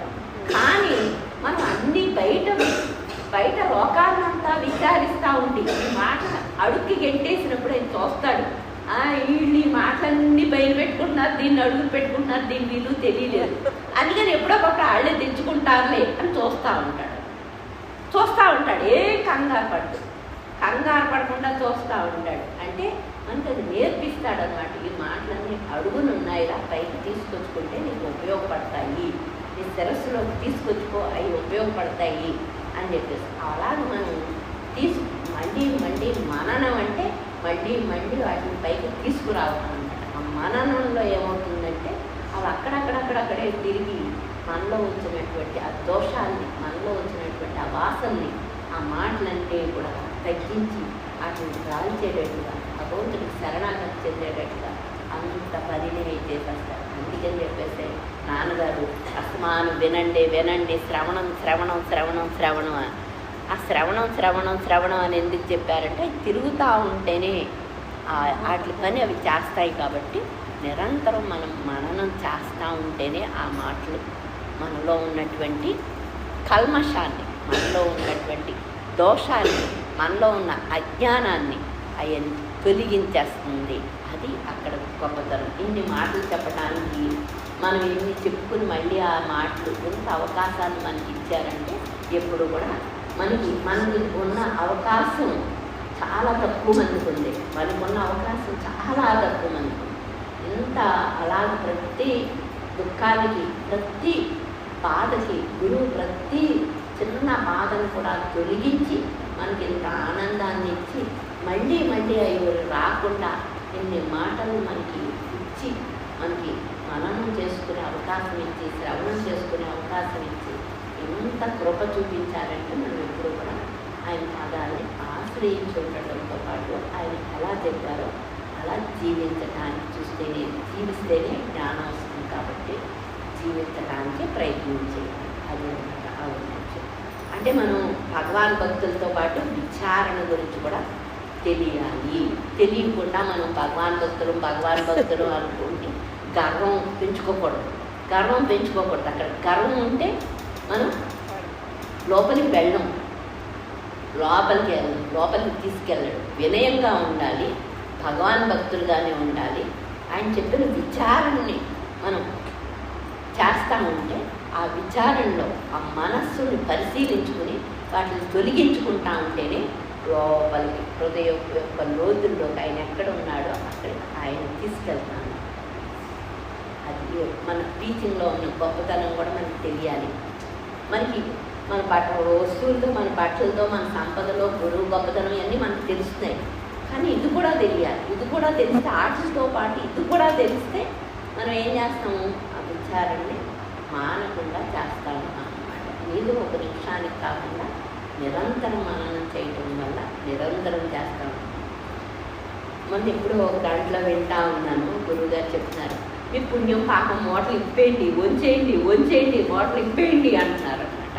అంటే మనం పుణ్యం పాపం ఆ జోలికి వెళ్ళకుండా పుణ్య పాపాలు అనే దేహానికే, నేనుకే, ఆ దేహ బుద్ధికే, ఈ పుణ్య పాపాలకు అతీతంగా ఉండే వస్తువు, అది ఎప్పుడూ ఉండే వస్తువు.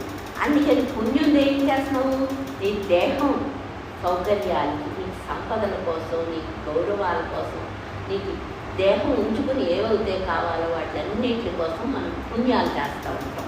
పుణ్యంతో పాటు పాపం కూడా చేసేస్తూ ఉంటాం తెలియకుండానే. పుణ్యం చేస్తున్నాం అనుకుంటా ఉంటాం, ఆ పుణ్యంతో పాటు పాపం. పుణ్య పాపాలు రెండు వదిలేయండి అంటే నీ మనసును వదిలేయి. నీ మనసును వదిలేస్తే నీకు లోపల ఉన్న వస్తువే అజ్ఞానస్థితి, అది ఎప్పుడు ఉండేది. అంటే పుణ్య పాపాల దగ్గర ఆగిపోకుండా పుణ్య పాపాలను దాటి ఆ చైతన్య స్థితి దగ్గరికి వెళ్ళేటట్లుగా నాన్నగారు మనకి అవి వంచేయండి. ఎవరైనా ఏమైనా పూజ చేస్తాడంటే ఎందుకు చేస్తాడంటే ఆ కథ అంతా చెప్పి ఆయన ఏం చెప్తాడు ఆ కథలో కింద నీతి ఏంటంటే నీ కుటుంబం బాగుంటుంది, నీకు ఆరోగ్యం బాగుంటుంది, నీకు సంపదలు వచ్చేస్తాయి, ఇదే గోల. ఎక్కడ చూసినా ఏ కథ చివరైనా సరే ఇదే గోల. నీకు మంచి భర్త పిల్లలు వచ్చేస్తా, నీకు సుఖం ఉంటుంది, నీకు భోగం ఉంటుంది, ఇదే గోల అనమాట. ఇక్కడ భగవాన్ దగ్గరికి వచ్చేటప్పటికి, నాన్నగారి దగ్గరికి వచ్చేటప్పటికి ఈ పుణ్య పాపాలని తొలగిస్తే అక్కడికక్కడే శాంతి, ఎప్పుడూ ఉండే శాంతి, పర్మనెంట్ శాంతి. ఈ భోగం వ్రతం చేసినంతసేపు ఉంటాం, ఆ ఫలితం వచ్చినంతసేపు ఉంటాం, ఆ ఫలితం అయిపోతే భోగం రాలిపోతుంది. కానీ ఇది మాత్రం ఎప్పుడూ ఉండే స్థితి, ఉండటం అనే స్థితి. అక్కడికి తీసుకెళ్ళటానికి మనకి నాన్నగారు ఎన్ని మాటలు చెప్పారు, ఎంత అనుగ్రహిస్తున్నారు. మాట అంటే అనుగ్రహం. అందుకని ఎంత అనుగ్రహం ఎందుకయ్యా అంటే ఏది దొరకనప్పుడు, మనకి ఏది తెలియనప్పుడు ఆ వ్రతం చేసుకుంటూ ఉంటాం. ఎందుకయ్యా అంటే దేహమే మనం అనుకుంటున్నాం, దానికి మించి మనకు తెలియదు కాబట్టి ఆ దేహం వాళ్ళలోనే ఉంటాం. ఇప్పుడు ఆ దేహ బుద్ధి నీకు అడ్డం, దాన్ని తొలగించుకునే ప్రయత్నం నువ్వు చేస్తున్నావు. దాన్ని తొలగించుకునే ప్రయత్నం చేస్తా ఎంతసేపు దేహం బాగుండాలి, దీనికోసం నువ్వు అనుగ్రహించు అనక్కర్లేదు. దేహాన్ని ఆరోగ్యంగా ఉంచుకో, మనసుని ఆరోగ్యంగా ఉంచుకో. కానీ దానికోసం వ్రతాలు పూజలు చేయక్కర్లేదు. వాటిని జాగ్రత్తగా ఉంచుకుని వాటిని తొలగించుకుని ఈ స్థితిని పొందటానికి. అందుకని ఎక్కడ ఆగిపోకుండా మనకి మూలం వైపు తీసుకువెళ్ళటానికి సబ్జెక్ట్ అంతా. సద్గురుదేవా సద్గురుదేవా. గురు రూపము గిరి రూపము శ్రీనాన్న పాదమే మాకు శరణ్.